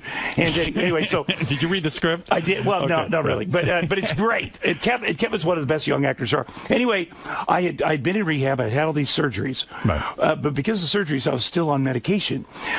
This is in January of 2011. So really, I owe Elton John and his husband, David. Is it David Guest? David Guest. David I don't know. David Guest. Furness? Yeah. That's it. David Furnish. Yeah. David Guest was Liza Minnelli's husband. They're different guys. Oh, okay. I just realized that. Anyway, now he's probably super pissed now. Okay. I don't even know his name. So go ahead. I'd been to rehab, but I still had to take medication because I had this open thing they were going to do surgery on, and I was funky. And I just got back from Hawaii, and I had to take sleepy pills. I had whatever, and I was funky. And so I'm on the internet, and it's Kevin Zegers. Somebody says we're planning a birthday party for Kevin. Do you want to be involved? I'm like, hell yes. And then we're back and forth on the internet. All of a sudden, Kevin comes on and says, listen, I love you, man. Like, very seriously, sincere. And I just wrote back fag in big letters, which I know is inappropriate. Right. But I apparently hit send all or reply all. And the next thing I know, Elton John's husband is like, I'm going to kick your fucking ass, you fucking fat, sweaty motherfucker. I'm coming over there. And I'm like, well, fat, fuck sweaty. First of all, who the fuck are you? Right. And shut the fuck up. Anyway, my wife realizes this is going on. This is the middle of the night, by the way. Right. She comes down and she's like, oh my God, that's Elton John's fucking husband, and you're going to fight him? I go, fuck yes, I'm going to fight him. Oh, she goes, you said fag. I said, I didn't say fag to him. I know it's inappropriate. I'll never say fag again. But now, seriously, I have to fight this guy. And she was like, that is it. You're going into detox right now. So literally, I was like, okay, fuck. Okay, I'll go into detox. So I went right. So they saved my life, really. Right. I heard you checked into rehab, that you didn't really need it that badly, but you figured if you check into rehab. Right, that's true. They would get you get off their case, and then you wouldn't get like targeted by the way, I did the lame addict thing. I wrote a letter and said reply all to everybody like, oh man, I don't know what's going on over here, but apparently somebody wrote fag from my account. I mean, it's such a lie, such a dirty lie. Yeah, I don't know what's going on. They hacked in. Yeah, they hacked in. Anthony Weiner said that. That's right. So I immediately went to UCLA and went to detox. Good. Yeah, just to get it, just because I didn't want it. Because Elton John is super fucking powerful. This guy there, his husband. Oh, yes. If you get on Elton John's wrong side. Right, you're out. And he starts going around Tom Arnold. Yes, he said fag. Oh, my God. Yeah. Well, wait a minute, Tom. Yeah. I got to go back for a second. You had the ileostomy? Yes. And you got messed up on drugs again? Well, while you were recovering? Yes, after when they went to seal me up, after I'd been on the wound vac, I had this open wound that had to heal. They took down the ileostomy. I got MRSA in the hospital. So they had to open up this big, what the hell is MRSA? MRSA is a horrible staph. Yeah. Infection. A strep infection. A staph infection. Staph? Yeah, it's bad. Yeah. It's bad. It's come back since. I had it this summer and they had to cut it, but everything's fine. Oh, it's fine. A lot of football players are getting it now, so it's very popular. You're falling apart, for God's sake. Yeah, exactly. You really are. Exactly. So, did you bring your son, your new son? Yes. To Arnold. Arnold Schwarzenegger is still your best friend, right? He came to the hospital on day one. Oh, no kidding. He is so good with the baby. He's so loving. You can tell he wants one, and he just loves them. Right. And then so didn't he just have one with the maid? But I think it was that one he didn't really spend that much time with. Well, you don't know. You don't know that. I promise you, whatever he's doing is the right thing. Right. And so first of all, Ashley would never leave me alone with the baby. She gave me 2 hours one day. I'm with the baby. I'm watching his crib. I'm doing everything right. He's crying, but he's sort of frustrated. Right. Like his arms are up, like I'm frustrated with the world. And I just watched. I wanted to take it in. My son is frustrated. I get that. I'm taking it in, and all of a sudden I hear, "Pick him up." And I'm like, who the fuck is talking to me? She's like, "Pick him up." I go, "Where are you? Why? How do you see me?" She goes, "I'm watching the baby monitor. I'm at Neiman's. I pick him up." I go, "Why though?" So she's watching me in my house so she's all afraid, the time. She's afraid to leave you alone with She was. Yeah, because you're not the best with kids. At first, I got very nervous. Right. And I would sweat. I would get nervous at night doing the night stuff, and she'd have to come down to towel me down. Right. But now I'm very calm. So 2 weekends ago, I talked her into leaving the house for a weekend, which is the first time she's been away. Wow. She went down to Laguna, to the Montage, and I got the first trip, we went over to Arnold's. Right. I packed him up. I did all the stuff. I got Put him in the car seat. Call Arnold. I'm coming over. Because come over. It had to be quick. And we pull up, and it's a bunch of bodybuilders are there that day. They're always there. A bunch of bodybuilders. At his house? Yeah, they hang around. They're in the front yard, which is unusual, with Rolf Mueller, who's about 6'8", 350, one of the biggest men in the world. Young bodybuilders. Younger than him. They all hang out with Arnold. And they wear Speedo underwear. Not even Speedos. Yeah. But that's what they do. So wait, you ring the bell. You're there with your kid. Gate, yeah. You ring the gate. And then when you go into the house, like it's just a bunch of almost naked guys. They're actually outside, and they lead me in. Yeah. Yeah. And they're all pumping iron? They're pumping iron, and they're doing stuff. And they're smoking stogies in their underwear. Yeah. It's so fucking weird. Don't you think that's the... I mean... You know that's a weird scene. It's weird. That's a weird scene. It's a weird scene, but then I thought, well, maybe it's me that's weird. But Jax loved it. Jax loved it. Jax doesn't know what. Hey, it's a bunch of guys in diapers. Just like me. Oh my God! It's the weird. Every time you go to Arnold's, it's so fucking weird. There was no women, but one guy, Greg Dunn, wears an apron, like he serves Arnold, like he waits on him, and Arnold says it looks more official if he wears it. Like he's not fucking with him, like he's serious. What is going on over there? I think he's just trying to live the life. That's what they do. The life of what? Of a bodybuilder? Of the king. Do you feel like compelled to strip down to your underwear, like in a weird way, like you're the only guy wearing clothes? No, but he had also. And Arnold's in his underwear too. Well, no, he's got short. He doesn't have quite the short shorts. Right. And he just had I shouldn't say this, but a little hernia surgery. Oh, I didn't know that. So which I had too, the same thing. So we're comparing wounds, and but I didn't know that. And I threw Jax to him, and he's like, "Oh, it's like motherfucker, couldn't do it." It's like the world's strongest man can't even lift a kid anymore. Yeah, but he can't. But you could tell he was struggling, but he did it. Right. And he's in great shape, and he's filming action movies all over the fucking world. I'm in the fucking Bulgaria with the goddamn wound. Yeah. But he's fantastic, and you can see him with the kid, like he just loves it, and he gets his big meaty fingers on him, and he's bouncing him off the couch. I'm like, holy shit. What's he doing dating wise? Is he like over the whole Maria divorce and all that? I don't. You never bring it up? No, but we had a fundraiser. Well, oh my this God! is a guy who couldn't keep his hands off the maid. He needed it. Well, I don't know if his hands are. So on wait, him. you had a fundraiser? You were saying yeah, very nice for his after-school programs, the after-school all-stars, and we're doing this thing where we both get up on the mic, and it's people have paid like $30,000 to play poker in his house, like businessmen, rich dudes. This is for charity. Yeah, it's for charity. It's all official, and then we start going back and forth in front of people, and he, fucking, this is the man that boned Roseanne, And I'm like, what the fuck? fuck are you talking about? And Maria's picture, so like there's an Andy Warhol right the fucking. She's like staring at us right. I don't have my goddamn ex-wife's pictures all over my fucking house, weirdo. That is weird. Yeah. Right. Yeah. So anyway, we start this and it gets really mean between two of us, and the businessmen are stunned. Right. Because they were like, "What the fuck is going?" And then it's back to normal. But that's sort of what we do. We do our little. You go at each other. Yeah, you go at each other. You're like an old married couple. Do you joke about the maid with him? No, that you don't joke about. No. Right. I know, but there's a lot of looks. I have to say that. Yeah. I go, you should have... Hey, you know what? Stranger things can happen. There have been rumors that Arnold and Maria will get back together. I mean, I don't know. I would love, that's your hope. I want him to be happy. I want her to be happy. I would, if I was her, I'd be dating. Right. That's just my opinion because that would fire things up a little bit. Right. And I know Bobby Kennedy said the same thing a couple weeks ago on TV. He's trying to find somebody for her. And I know the family is because she's a beautiful woman. Right, yeah. She could date like a younger guy. Right. That would fire Arnold up. Right. Get that out of her system.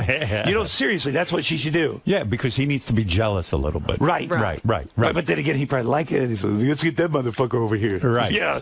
Well, it's so funny. Like Arnold is such an interesting guy. He is. Like you go over there and like guys are all like shaved down in their underpants and like that seems like such like it's almost like that's what you'd expect at Elton John's house. Right. Though it's very similar. And even if you read his books, it's all about going in the forest with these guys and getting some meat and we're naked and we rub each other down. Yeah. He has a product that I'm involved with called Muscle Farm. Right. And it's the first time he's ever put his name on a fitness supplement product. Right. And so we're pumping that up. You guys are working on it together. Yes. Yeah.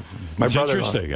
It's unbelievable. But you talk about your life. Sometimes I think you have the most interesting life out of anyone in Hollywood. I was looking at. You ended up in rehab at one point with Lindsay Lohan. Yes. And you said something remarkable. What? That she has her own tanning bed. Well, here's rehab. the thing. Yeah. In rehab, let me just explain it. And Lindsay has been very open about this, so I don't want to. Right. You're not telling anything. I'm not telling anything. I wouldn't do that. It's inappropriate. They have the regular rehab, then they have the medical unit at this place we're talking about. And I was in the medical unit because I had this open wound and this wound back. And she moved in next door to me in the medical unit. And I said, well, what's her medical thing? And they go, well, she brought her tanning bed.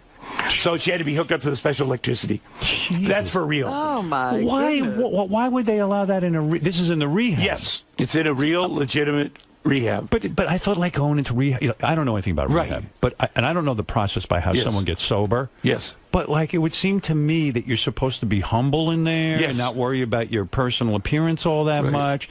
Like the best thing for her would be to get out of the fucking tanning bed for a few weeks. I think it's the idea of getting. Sometimes you got to get people in there. Right. And I noticed that they were sort of breaking. They're doing that with me too. Right. Getting me out of my room, getting me to go to the meetings. I was very ashamed because at the time I had a colostomy bag and this wound vac machine attached to me. You don't but feel eventually like being I got around out. people. Yeah, you don't want to be around people, and you don't want to go to the groups and everything. But I saw her start going and participating, and then her fucking dad showed up there out by the gate and was protesting, and she's in the middle of doing great work on herself, trying to get and her crazy fucking dad is down by the gate. Right.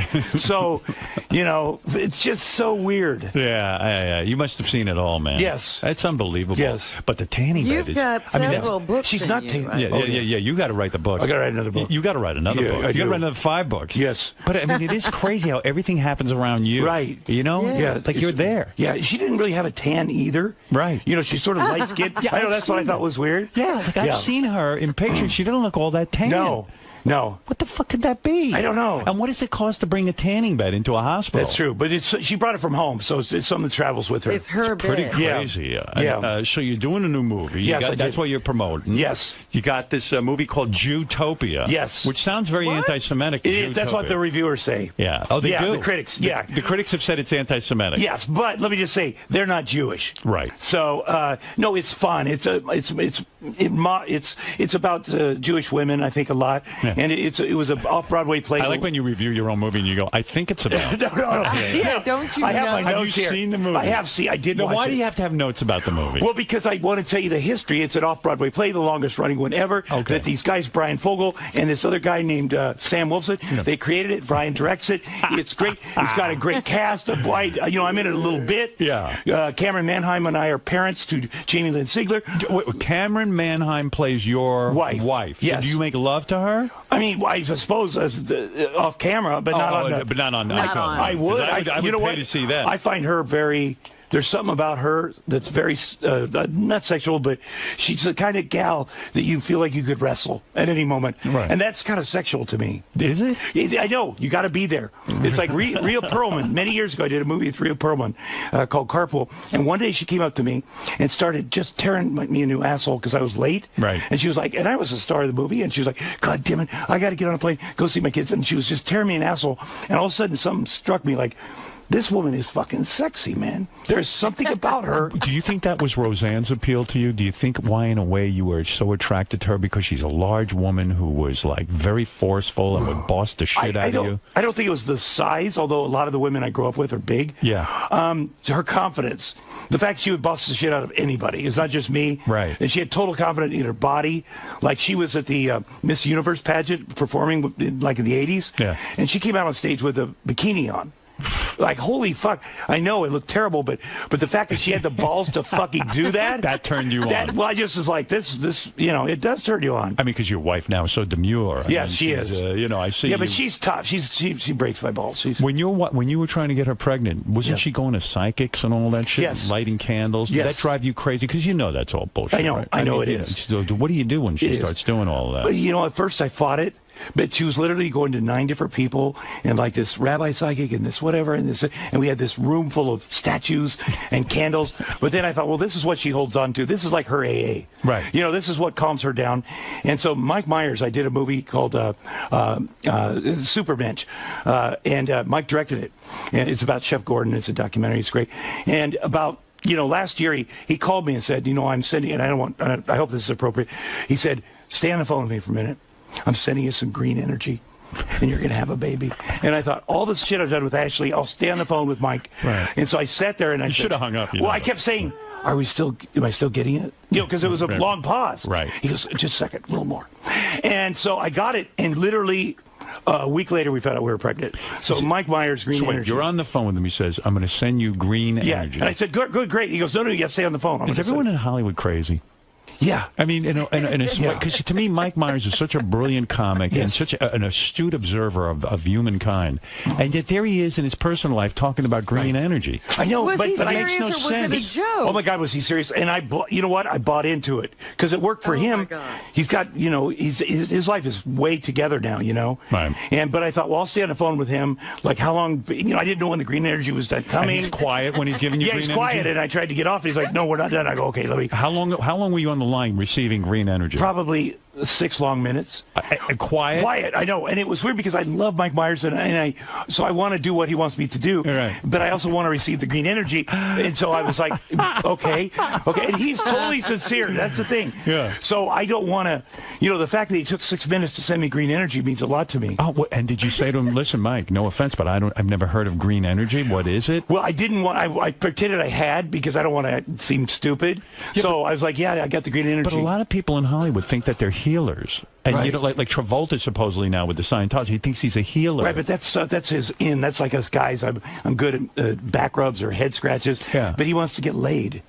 But it's also. But I have had men tell me that he has not had sex with, that he helped heal them. That really? Yes. That John Travolta. You think Travolta is saying he's a healer because he wants to get his hands on? Well, I think subconsciously we Right. always do that. I love John Travolta. But He's maybe one of my heroes. Right, but maybe it's a messiah complex too. You know? Right. Exactly. But it seems like everybody wants superpowers. I mean, Mike Myers doesn't have any green energy. He might. You know? He might. I believe. You know. I don't Have you know. looked into green energy? No, I'm not even sure what it is. Yeah. But I tell you, Do I you got want some green energy? I can give it to you. Exactly. But it made me feel like with Ashley, I could say, I also did this crazy thing. Mike gave me green energy. Right. Well, so I'm she participating. went to psychics. and Like she stuff. would go. And like, that's expensive. very expensive, and you got to buy the candles, and there's certain candles for certain things, and then she gets her whole family involved. By the way, Jax doesn't look like any of these psychics, does he? No. Okay, you know, just a little bit, like one of them. I have to say that he does look so much like me, and I wouldn't have cared if he I've didn't. heard that, yeah. But there would have been a moment where, and we were talking about this last night, I said, even if you had used somebody else's sperm, okay, even if you had, it would be okay, and you could tell me. And then she's like, no, I would never tell you. I go, but you didn't, right? She goes, no, I didn't, but I would never. I go, but I would like to know. I'm just so happy. So she goes, people are probably saying that because he does look a little like, he could. So you could. All babies look like Arnold. But when yeah, exactly. Yeah. But I love that story. How you used to go over to Arnold's house and you'd see the maid there, and sometimes the kid, her kid would be there, and you'd tease Arnold and say, "Hey Arnold, that kid looks just like you," and then he pulled you aside and said, "Hey, shut the fuck up." Hey, only you. Yeah, but I didn't know. I didn't know. You and the lesson is, if you got something going, you tell your buddies, so they don't make jokes. Would you go home and say even to your wife, like, "Jesus, there's this kid the maid has that looks exactly like Arnold"? I mean, everybody that's seen pictures on the internet and it's identical twin. Yeah. So everybody would say, no, I never thought that really happened, but subconsciously it's something, the funny bone kept getting tickled, so I kept saying stuff. You know how you dig your friends the little things, and it turned out to be more of a big thing. And are you the kind of guy in your house, do you have a lot of posters and things of your movie career and different moments in your career? No. I picture Arnold does. You know what I mean? Well, he's got statues of himself, like famous artists sculpted him. Yeah. So but there's a lot. There's picture. He's on top of a mountain, and there's a lot. It's like an unusual. Like Zeus. Like there's not a room for it. It's the whole house is for it. Wow. And they're all fabulous. Because like the statues are up. Yes. Then you see a guy in his underpants walking around, and then one has an apron oiled on, down. Oiled down in their underpants. Yes. And statues of men. It is kind of weird. Thank God for the pictures of Maria Shriver all over the house. That At is least true. It adds a feminine touch. But he also feels like, I think that's art. Yeah. Andy Warhol did this, whatever. And it is. It's a very macho house now. Yes. And it's even hard to get because there's gates and people. Does he have a firing range there? Any kind of guns? He has a huge. You can play like polo. He has a polo field. He does? Yeah. Does he play polo on it? I don't think so. I think he watches people play polo. Wow. Like he likes to set up stuff and get the stands. They have bleachers, and then he'll watch people do stuff. Wow. And, whether it be boxing, he has his guys fight each other and do stuff. And It's all the same. Do the guys sleep over? Or do they... I don't know. I think there's a room. There's a separate house, but there's like a lot of dudes in it. Yeah. And they come out. When you pull up, they all kind of scamper out. I don't think I could handle it. Right. I mean, it's too, like, sort of ultra-masculine with people boxing. And, right. You know what I mean? It's like, that's not me, man. Yeah, and his gym is like if Johnny Versace had a gym. Right. It doesn't look like a gym at a gym place. It's beautiful. It's got beautiful art and ornate and big, beautiful paintings of his parents. It's like there's not like muscle stuff. It's like a real personal place for him. It's like it's because listen, Versailles. That's the thing that made him working out. You know, the greatest. Ever. Right. Is there a big sign, no girls allowed in the gym? No. I think he's just. I know there are women that come over, and they participate in the sunning and the lifting and the stuff. That does happen. He's not lonely. Right, I mean, he's got a bunch He has of female companionship. He does. That's what I was trying to Absolutely. allude Oh my gosh, but I don't Like think he's he Arnold has his Schwarzenegger. needs. He's Yeah, Arnold Schwarzenegger. he does have a lot of needs. That is true. Yeah, he has tremendous sex drive. He I does. I feel it keeps him young. Yes. Like testosterone and Yes. fucking and and doing outdoors work. Orgasms. Yeah, orgasms Yes. and I'm coming. And he believes that's all part of the fitness. 5 times a day, as he says, is a good number. Wow. For having Really? a lot of yes. Yeah. And a lot of women won't do that. No. 5 times a day. So it becomes this quandary. Is he in good shape? Because sometimes he's in good shape. they love getting pictures of him on the beach where he's naked and and he's flabby. He's flabby, but he's flabby for like him, but not for. But no, he's in great shape now. He's filming. He just did The Expendables 3. Right. He's got a really great movie called 10 coming out by David Ayers. That did. Did he ever train you physically? Yeah. Well, the first time. When I first met him, we were doing True Lies. Right. He would have me come over, and then it got because he made so many comments in an appropriate way. Right. But him looking over my shoulder is like Ashley looking over my shoulder with the baby. Right. You get frustrated. Is it hard to have sex when you're trying to have a baby that hard? I mean, like it stops becoming sexual. Are you ready? Yeah. Well, you have to go to the clinic at 6 or 7 a.m. and jerk off. That's the hardest part. Right. There is one thing after the baby was born because she had a C-section. Yeah. We didn't because she was hurting. We didn't have lovemaking. Right. And then her dad had a stroke and then she had to take care of that. And then I had this wound and she wanted to make love because I had a staph infection. And so we realized on Friday that I was coming here, and we hadn't Made Made love. love since before the baby was born. You're talking Wow. 6 Yeah. months, maybe, right? Yeah, over 6 months. Wow. And like, there's been a couple times I mentioned it, and it's when I had my wound, and she's like, "Get real, come on." Right. And she doesn't want to go near because she's afraid she can get the infection. Right, the staph infection, which is like whatever. Yeah, I don't even want to go near you. With No, your no, thing. I'm fine. It's all cured. Yeah. But and she had the baby tested immediately, so she found out because she's freaking. But he's fine. So Friday night, I said we just have to. I'm going to be on Howard, and we have to do because I don't want to say I didn't make love to my. So we did it. You know, it's like one of those deals. All right, let's do it. Right. You know, she goes, "Oh, will I hurt you because of your abdomen?" I didn't. No, it's going to be fine. And the thing I realized is my wife is so fucking sexy. I forgot about that. Right. Like, usually when you just have to do it to have a baby, you have to think of other women. You forgot about her as a I know sexual she is person. smoking. I mean, I've seen her. She's hot. Yeah. And and I've been missing out on that. Right. But when you have to do it to make a baby, you have to think of all kinds of. You have to squint and pretend the swan on the wall is a vagina. Yeah. And you have to do all these weird things, and you And think this was just for fucking sake. Yeah. This is for romance. Yeah. Yeah, it was probably nice. It huh? was great. I did. My hips are a little. The outside of my hips So are what did you very do for sore. You didn't come for 6 months, like, or did you jerk off? I did. I jerked off. You But jerked not off. like I used to. Right. You know, Well, I you're just a dad would pace now. myself. Yeah. But by the way, if you have a small penis, not jerking off makes it a little bit bigger because you're sort of almost ready to be aroused at all times. Yeah. So I think about that too. Right. Because, I want to be, you get that half sort of a boner. See, I got a small penis, and I always think if I jerk off, like, it'll start to, like, stretch a little. That's what I agree with that part too. Right. By just yanking on it, literally pulling it like a muscle. Yeah, constant usage might make it stretch out a little bit. A guy that Arnold knows put a dumbbell on his penis and would sit on that chair, and there's a hole in the chair, and then he stretched his penis out with a dumbbell. He thought that worked. And did it work? He ended up having a rupture in his penis, and he had to have a surgery. Yeah, I mean, people do crazy things. Yeah, it was a terrible thing. Oh, my God. Did Arnold laugh at that? Yeah, he thought it was hilarious. He encouraged it. Oh, my God. What a life. Well, the new movie is called Jutopia. Yeah, you could see it on demand. It's on iTunes. Courtney Mizell produced it, this great producer, Tucker Tooley. They're wonderful. Jennifer Love Hewitt is in it. Wendy Malick. She looked good. She looks great. She looks. What's that, Robin?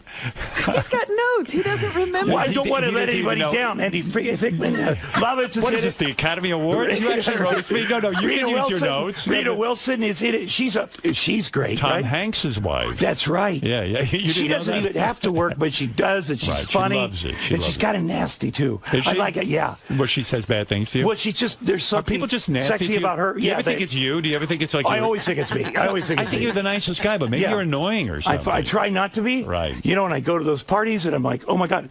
I always liked you on that sports show. I love doing that sports show. Yeah, and then they fired you? Well, they couldn't afford to do it because nobody was watching. Oh, it got canceled. It got canceled. But now they have a new network, Fox Sports 1, and maybe I'll get back on there. Yeah, I always liked you on that. I think you're terrific. I love doing that. Yeah, I loved it. You were terrific. It's great. Tom Arnold, in addition to being a new father, is also in Jutopia, which is in select theaters and video on demand now. And as Tom says, Jennifer Love Hewitt, cameraman, I'm very sexy, very, very powerful. Very sexy. Peter Stomari. I don't even know what he said. A lot of things were said. Yeah. Nicolette Sheridan is in it, I think. Nicolette Sheridan. Yes. Yeah. Oh, I used to. This movie, just get it. Really? It's amazing. And you say it's anti-Semitic. I like anti-Semitic movies. Yes. Well, it's not. It's just Hitler's favorite movie, Jutopia. But it also makes fun of like Jewish women when they order food. Right. They can never just fucking order food. I know Ashley can. Yeah. They send it back. They go to vaginabeautiful.com, and that's our site that has the trailer. Jutopia is vaginabeautiful.com because I play a vagina doctor in it. Oh. So I do gynecologist. Yeah. Vagina doctor. But I specialize in vaginal You would never know rejuvenation. he just had a baby. Yeah. I mean, a vagina doctor. Well, but I specialize in vaginal rejuvenation. Oh, yeah. So that's why. So vaginabeautiful.com is a great site. Right. And you can see everything about the movie. How you doing with Rosanna? You guys friends again? You know what? I heard you had a Twitter feud. You know what? We did have a Twitter feud. It was I had tweeted something innocuous, which was, I cleaned out my garage. I hope this Goodwill one 25 remote controls, old phone chargers, and my wedding videos, my old wedding videos. Right. You meant it as a joke. A joke. A day later, she writes back, "What the fuck is wrong with you? Like, seriously?" On Twitter. Yes. Right. In front of so everybody. the whole world can read. Yeah. I write back, well, you can still buy it. It's $1 if you want the videos.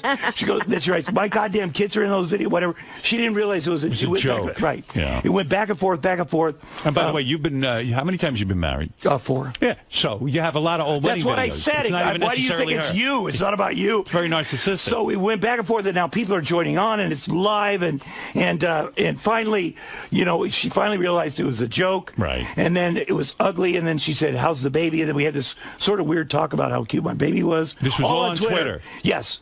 But the best thing that happened. You too.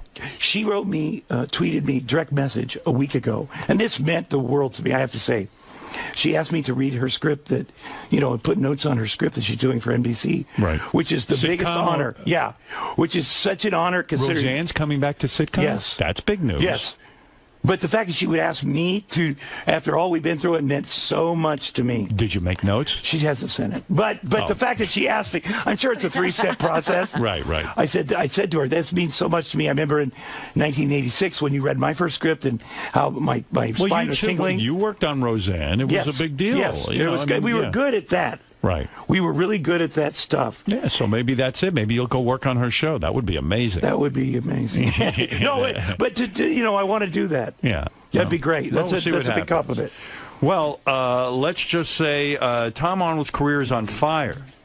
He's performing stand-up comedy. I am, and I'll be at Stanford & Sons in Kansas City in November, like the 14th or 17th, something there. I saw you on Sons of Anarchy. Yes, Sons of Anarchy. You were very good in that. Did that, a lot of stuff. You will also be over at Arnold Schwarzenegger's I'll be at Arnold Schwarzenegger's house. Underwear. But Dax not Shepard. in the Speedos. Not in Speedo. I will not wear the Speedo. Tom also now possesses Green Energy. I do from Mike Myers. From Mike Myers, he received Green Energy. Supermensch is a great documentary. Do you think you could have another baby on this Green Energy? That's what we're doing. We're working on that now because we feel Ashley's body is right where it needs to be. And you are right where it needs to be. That's true. That's true. That's true. Once you have one, sometimes all of a sudden everything just loosens up. Yeah. Right. He's over at Arnold's house. Yes, I heard you guys, your favorite thing to do with each other is to tell racist jokes.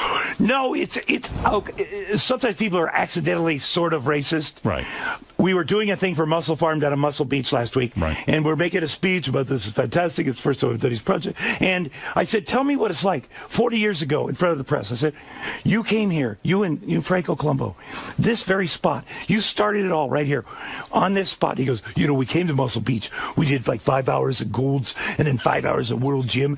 But we came here to get some sun for an hour, to get the sun, to get the tan. And, and there's a giant black bodybuilder next to him. And he goes, of course, you people don't have to worry about that. And it was live. I was like, that is so funny. Just the way he said, you people. Yeah, right. And then he's funny. It's funny. And then the guy laughed. And then I thought he gave me that look, that twinkle, like we're gonna keep this going, right? Like we would in private. And I was like, oh my God, what is this in public? But he's got that twinkle in his eye because he's so funny, right? And just sometimes because Joe Weider created all these projects. He was Arnold's mentor. He gave Arnold his career. And Arnold speaking, I never had my own products before Muscle Farm because I promised Joe Weider for his whole life I will never have my own products. Well, Joe is dead.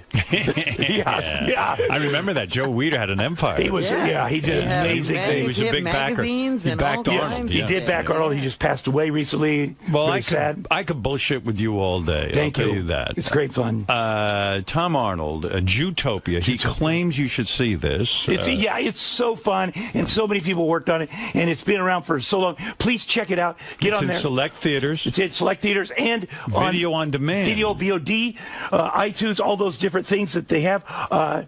Amazon. It's just great. How many notes do you have? I have these are all about Utopia. And there's one that says, do you have an assistant? Apologize to Elton John's husband. Right. Do you have an assistant? Because you should type those notes out. I do. I know. I will next time. Okay. I left them on the plane. I had them sort of organized. Right. And then I was on the plane last night, and I left them. So do you want to take a look at them? Make sure you got there? Well, vaginabeautiful.com. I mean, that says it all. You could, And for more information, go to JutopiaMovie.com. Oh, that's true. You could do that also. All right. Yes, but it's been great. And then, baby class. I don't need to talk about that. But anyway, I go to the baby classes with him, and that's so with fun. Who? With Jax. Oh, you do? That's why my wife. Dax? No, Jax, my boy. Oh, just me and him. Oh, the two of you? Yeah. When we went Friday, I think that's why my wife and I made love, because I'm sitting there, I'm the only guy, and there's these beautiful wives, and I'm not looking at them. Right. But they've all got their babies. I kind of do what they do, and we're all sitting. We're spread eagle on the mat. Right. You have to take your shoes off. And I accidentally looked at one of the beautiful wives. Her thing was up, and she saw me looking and gave me that "you're a creep" look. Yeah. And she pulled her shirt down over her knees. And so I was telling Ashley about this that night, and I said, they're very attractive, whatever. And I started thinking, wait, my wife's attractive. Right. And that started so that's what I got out of that class. But they put the baby. What? This class. You mean you had to leave your baby class because you were looking at the women? No, I didn't have to, but I accidentally looked at them, and then I went home and was explaining it. Were people upset with you that you were looking at them? Maybe? I hope they don't think I'm a creep, because they're so much younger and more beautiful. I hope they don't. Right. But, poor you. You're so tortured. Yes. Well, it's also a class. It's called Out of the Box. And you put your baby in spaghetti. Like they have a giant pool of pasta. And I said to my wife, that looks stupid. I'm not doing that. But, man, he gets in there. Right. And he just goes crazy. All these other babies go crazy. And they're having so much fun. And they're throwing stuff at each other. And it's just such a joy. Too bad you can't stay there because of the MILFs. Well, no, I can say it, but I just want to make it clear. I'm here as a dad. I'm not here as a Tom Arnold or a weird dude looking at you. Right. Okay, fair enough. I try to be appropriate. Tom, I'm very excited about everything going on. Everything is I great, really Howard. am.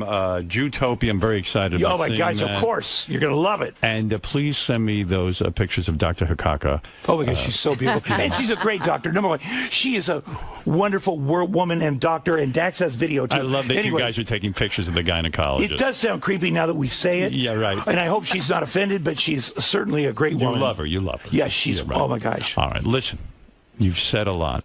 Yes. You've said a lot. It's been great. And I thank you for that. Thank you for having me. Eric, the actor, just wants to say a quick hello to you. He's a fan of yours. Oh, my gosh. Yes, Eric. Good morning. Good morning. I was wondering, is the big redneck vacation coming back on CMT? That's a good question, Eric. I don't know for sure if it's coming back. That's a show we had on CMT, and we had Riley Martin on it. Right, Remember that weird show? Yes. Oh, I don't know if it is. I hope so, but we'd love to have you on there. Yeah, as an actor, would you tell Eric that it's okay to play gay characters? 100%. I mean, I played pedophiles. Come on. That's taking it one step beyond. Explain to Eric that we know you're not a pedophile. Exactly. If you play one. Right, absolutely. And nobody thinks you are. I feel, Eric, I root for you. I want you to do well in this business. But playing a gay character it doesn't, you got to, you have to do it. I know Chuck Zito came to one of my shows recently and said, I would never play a gay character either. He won't. Well, he can't. He's got a That's whole true. image. He's like an action hero. But it would be great if he did. It would be great if Arnold did. Right. It'd be great if Arnold played a Nazi. How great would that be? It would be fantastic. Because we know he's not a Nazi. Right. But yet people have said that because where he's from. He's sensitive. And he could win an Oscar. Right. A gay Nazi. Eric. Do you hear what Tom is saying? You need to do it. You need to do things that are not you. Do the hard things. You're not gay. Eric, what do you say to that? Are you inspired? I will take it into consideration. Wow. That's very nice, because I'd love to work with Eric. I'd love to see him as a gay. Well, we have a part for Eric if he would play gay. Yeah, okay. Yeah, I know. Well, maybe he'll do it now. But I thought you made the Jeff the Drunk the gay part. You worked it all out. No, it turned out that Jeff doesn't want to switch now. Okay. Yeah. And I have to say a compliment to you, Paul McCartney. So wonderful, that interview. And you're such a fan, and I love that. I love that you could be a fan of somebody. Yes. Oh, please. I'm a fan of a lot of people. I know, but I know that. Yeah, no. And we're how can you not love Paul McCartney, right? No, I mean, he's unfucking believable. But then after he left, Robin started talking about a guy that put his dick in a toaster. Yes. And the way you segued into that and sort of rebooted, you went from, man, I love Paul McCartney, and he's so wonderful, he's here, and then that's the beauty of the show. We can tank at one thing, but then maybe come back on another. It's something for everybody. Yeah, there really is. Like for a while, I was sincere, and then all of a sudden, it's about a guy and his dick and the toaster. It's pretty weird. And you were sincere talking about that too. You're wondering why did they do that? Why can't you be into both things? Right, exactly. Right, exactly. Equally. Exactly. All right, look.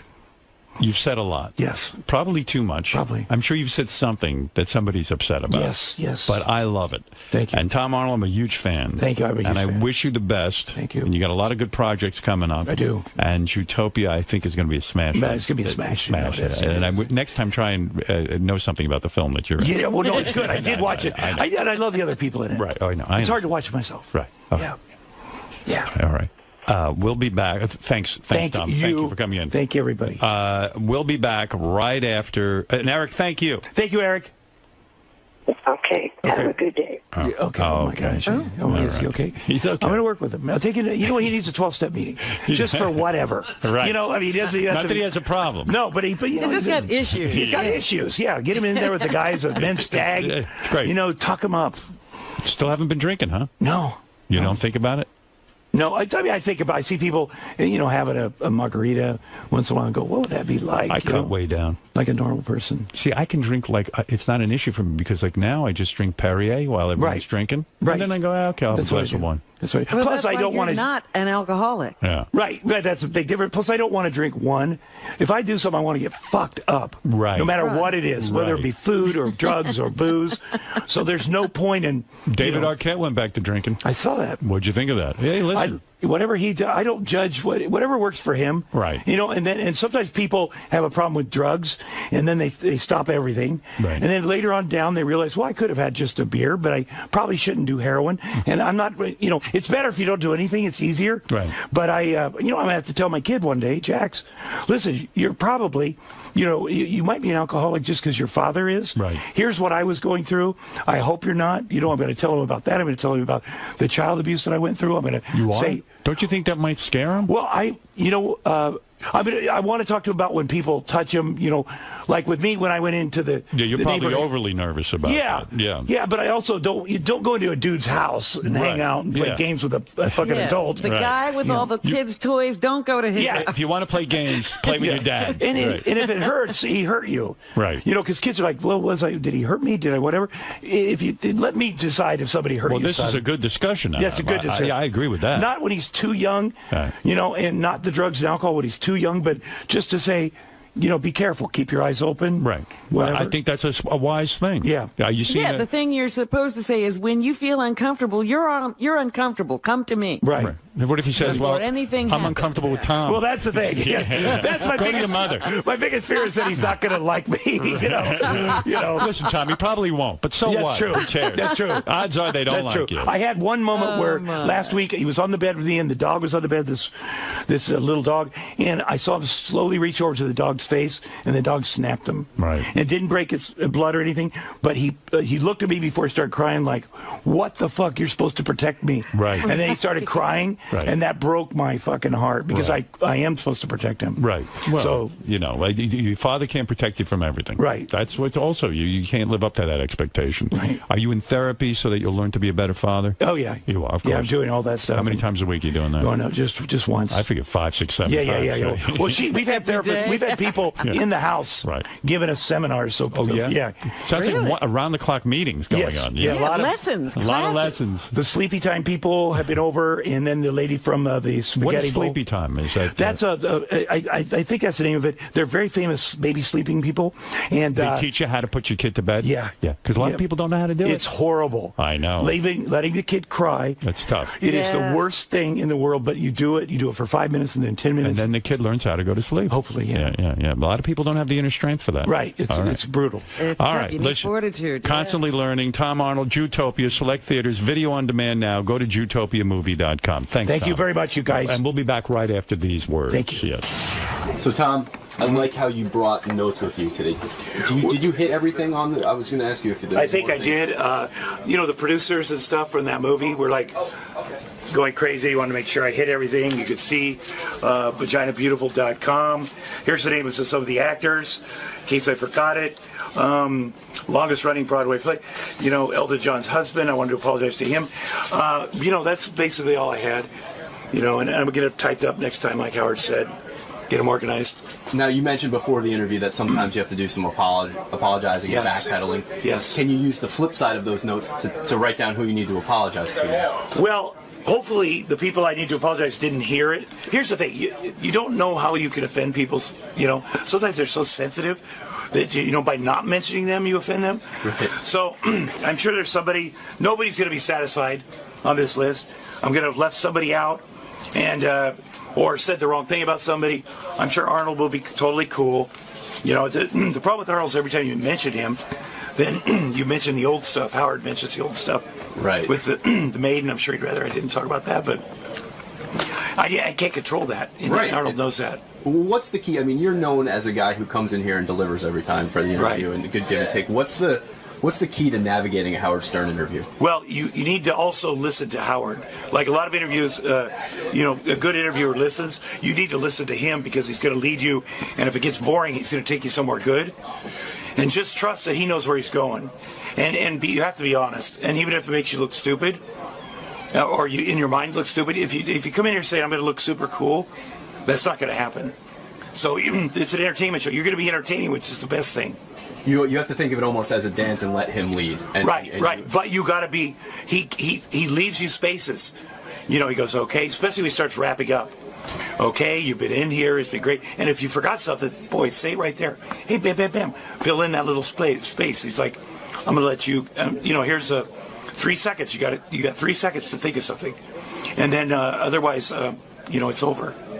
So it's like a dance. Right, and you get that better than most. Thank you. Well, thank you so much, and good luck with Jewtopia. Jewtopia, thank you very much. VaginaBeautiful.com.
Hey, good to see you. How are you? Welcome. Thanks for having us. Oh, we're thrilled. It's like fun.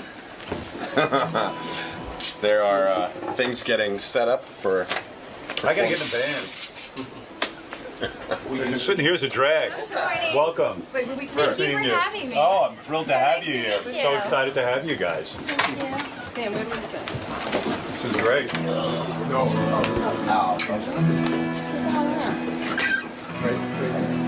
Do you guys want to try this from the top, or do you want to hear your levels? Do you want your ears, Chad? Yeah, I'll throw these cans on it. So do we have time to... You have time to give a few minutes just to make sure you're comfortable. Just do a quick sound check. Little run through. Check. Yep. 1, 2, 2. Oh, you guys. Just loose and relax. We got some reverb in here. I like It sounds this. so pretty. Oh, yeah. Okay, we have 2 minutes. Check Let's 2, yep. start. Let me go. Hey now, I like it. Well, I'm excited. Avril, I think I've been trying to get you in here for years, actually. I really have. Avril Lavigne is here. And Chad, you know, your last name is Kruger. Thank you. I don't know if you pronouncing it wrong. That's how you say it. Okay. And you got the rest of your band here. I'm very excited about this. You guys were just doing a little rehearsal of your new song. You know, you were just doing a sound check. That's what we call it in the Our business. first official rehearsal. To me, there is nothing more romantic than like a husband and wife who can perform together, to do, you know, to be musicians together. I think it's exciting, and you know what I mean? Do you think you could be married to like a regular guy who wasn't in the business, or would it just be too dull?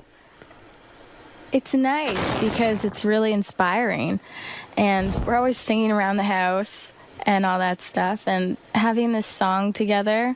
Like, we got to wake up together today, and we're going to work together, babe. Like, this is awesome. So romantic. It's called Let Me Go, right? It's called Let Me Go. You wrote that together? It was the first song that we wrote in the studio together, so when we first met, really. And where'd you guys meet? Like, we met, like, in Canada at the award shows and stuff like that. Like, That's where it all goes down. much music. But Everything we happens really, at the award show. Everything happens at award show. Like Russell Brand hooked up with Katy Perry at an award show. God. It just works that way, right? I hope it doesn't turn out that way. You guys will do better. Don't worry. We really met, though, like, in the studio. Like, we shook hands. We were like, hey, nice to meet you. Oh, you mean it was sort of arranged that you guys would work together? Like somebody put that together? Yeah, it was cool. My new manager, Larry Rudolph, we sat down and took a meeting, and he was like, before this record started, and he was like, hey, what do you think about working with Chad Kruger? And I was like, oh, that's a really good idea. Like, I like that. That feels cool. Like, he plays guitar. He does what I do. He's, you know, he's in a band, and It's almost inevitable, though, that you'll fall in love. Like writing a song together, you're working together, you're both like writing hit records. I mean, what could be a more romantic situation? I'm not going to lie, I kind of had a feeling. Yeah, right. Yeah, you're probably like, yeah, okay, he's pretty cute. I won't let her go and do a movie. Oh, yeah. I'm like, you know, movies are the biggest aphrodisiac on the planet. When I did my movie, I was in love with everybody, like guys, girls, everyone. I mean, it was just crazy because it's such a. There's nothing like it in the world. Everyone's catering to you. It's a sick environment. It will ruin a marriage, I think. Unlike this setting for you. Well, yeah, this isn't that exciting. So you go into the studio to write together, and you kind of thought he was sort of happening. So you kind of say, hey, well, maybe it'll be a romance. You sit down to write this. How long does it take you on your first meeting to write Let Me Go? Or was that not the first song? We wrote Let Me Go the very first day, and we weren't together. And then throughout the process, later on down the road, we started dating, and when we came back to this song, it was sort of strange for us because Let Me Go is almost like a departure, a bit of a breakup song. So we put a twist on the end. Yeah. And so and we're together in the end. And Chad, you're doing the whole rock star thing. Like, is it hard to settle down with one woman? Seriously, when you got that whole situation going. The situation. Well, yeah. I mean, was it a big decision for you to get married, or just a no-brainer? That just felt like a no-brainer. No-brainer. Yeah, I had no intention of ever getting married, and then I met Blondie. Yeah. And Avril, weren't you burned out on relationships and dudes? I mean, like one. That's very insightful. Yeah. I was. Right. I was kind of numb. I was like single for the first time, and I was moving to France, and I was like, woo! And yeah, then like this guy I ruined came all along. of that. I ruined all of that. Yeah, What happened to the move? What happened to the plan? I was actually pissed off when you were dating that Jenner kid, because I was like, that kid gets everything handed to him in life because his father's famous and all that. And then he gets you. And I was like, that just pisses me off. I don't know. I get angry about stuff like that. I literally got angry. Were you angry about that? I hope that was a mistake. I swear to God. He shouldn't have gotten you. That's the way I feel about it. So you go in the studio and you start working together. You start writing this song together. How long does it take to write a song like this? Well, this song really just happened in one day, and we got together. Our first session was a week long, and we were with David Hodges. So the three of us, we were a tripod, and we went in and we were just like, let's just write music. And we sat around with acoustic guitars and the piano, and and we just created, and it was amazing. It was like the best week of my life. I just wrapped my world tour. Right. And I had also gone through like other stuff in my personal life, and I had sold my house in LA, so I was like free. And just to come back to music, it was really inspiring, and to be working with L.A. Reid again, and then meeting Chad. L.A. Reid's the guy who first signed you, right? He discovered me here in New York when I was 15 years old. 15 years old. Yeah. This is unbelievable to me. What were you doing? How old were you when you started playing music? I mean, when you just first sort of kind of realized this is what you wanted to do. You could sing and I started write singing and all on that stage when I was 7. 7 years old. And I was in theater, and although I'm a shy person, I wanted to be up on stage and acting and singing and stuff like that. And then I came out to New York when I was 15. And Wait a second. When you're 7 years old, you go up on a stage. Mm-hmm. And where do you do that? At my church. Basically, my mom, when I was 2, she said I came home from church singing like Jesus Loves Me, like the whole song, and she knew that I was going to be a singer. So my mom really pushed to, like my daughter can sing because she sang in the church cantata and this and that. And so I got up on stage at 7 years old in church, and I remember like walking off stage and like everyone in the church, like the older people and everybody coming up to me and being like, you're an old soul. And I was like, what the fuck does that mean? What did they say? You're an old soul? Yeah, as soon as anyone can do anything good, they're an old soul. I've noticed that with kids. I didn't know what it meant, but right. I just had this feeling inside of me, like I just really want to sing, and I didn't really know what was possible. Because it's a weird thing to be that young and to know what you want to do. When you think about it, maybe the old soul thing is true. It's like, where does that come from?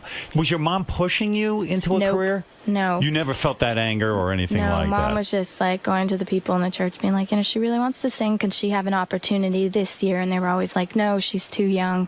And then finally when I was 7, I got up on stage, and it was awesome. You loved it?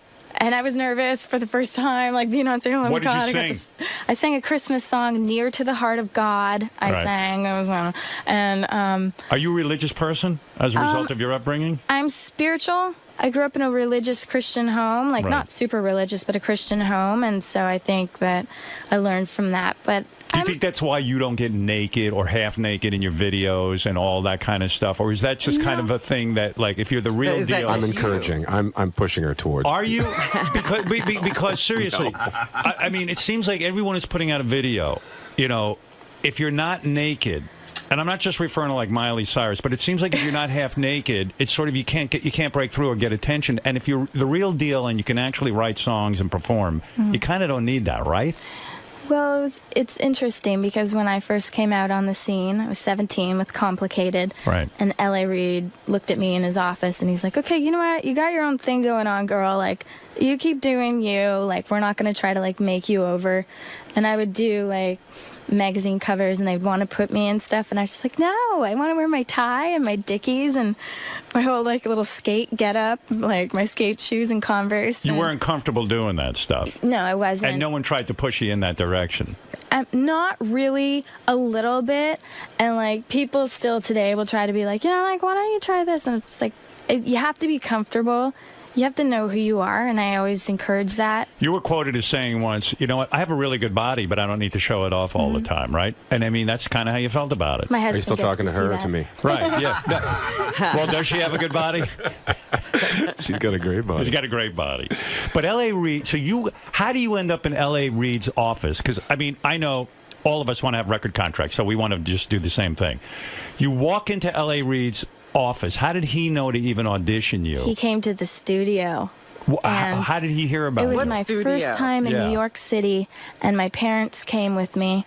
And at 15? I was 15 years old, and I was about to make a demo. Right. And, like, day one of being in the studio, I started writing, and somebody in the studio, like, got word to L.A. Reid, there's this little 15-year-old girl, you should come hear her. So the next day, they're like, so L.A. Reid, the president of Arista Records, is coming over to the studio to hear you sing. And I was like, huh?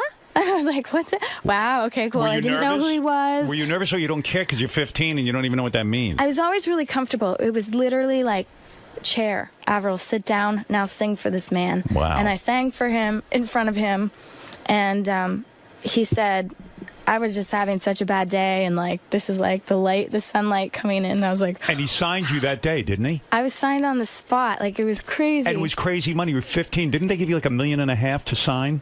Some yeah, I kind of got figure. a pretty big record deal. Holy mackerel. And it was really special because then I got in a limousine and the label took us out to dinner. All of a but sudden. it was cool because You're 15. we went to the top of the Twin Towers and I have photos and it was really memorable, and especially now. And Look, I don't hear shitty stuff about you being like really bitchy, but you would think if that's to happen to me at 15, it might warp your whole view of the world. You might it might become blow very up your mind. Yeah, you might blow up your mind and become very spoiled and sort of rotten to the core. But why do you think you didn't go that direction? I try to keep a good balance, and it's really hard to do in this industry because it's very intense and very full on. And don't you think you have to be smart in a way and self-aware, like, and say, you know what, I can't get carried away with this. Yes, I can sing. Yes, I can write music. I know who I am. I'm a Right. singer. I'm a musician. I write songs.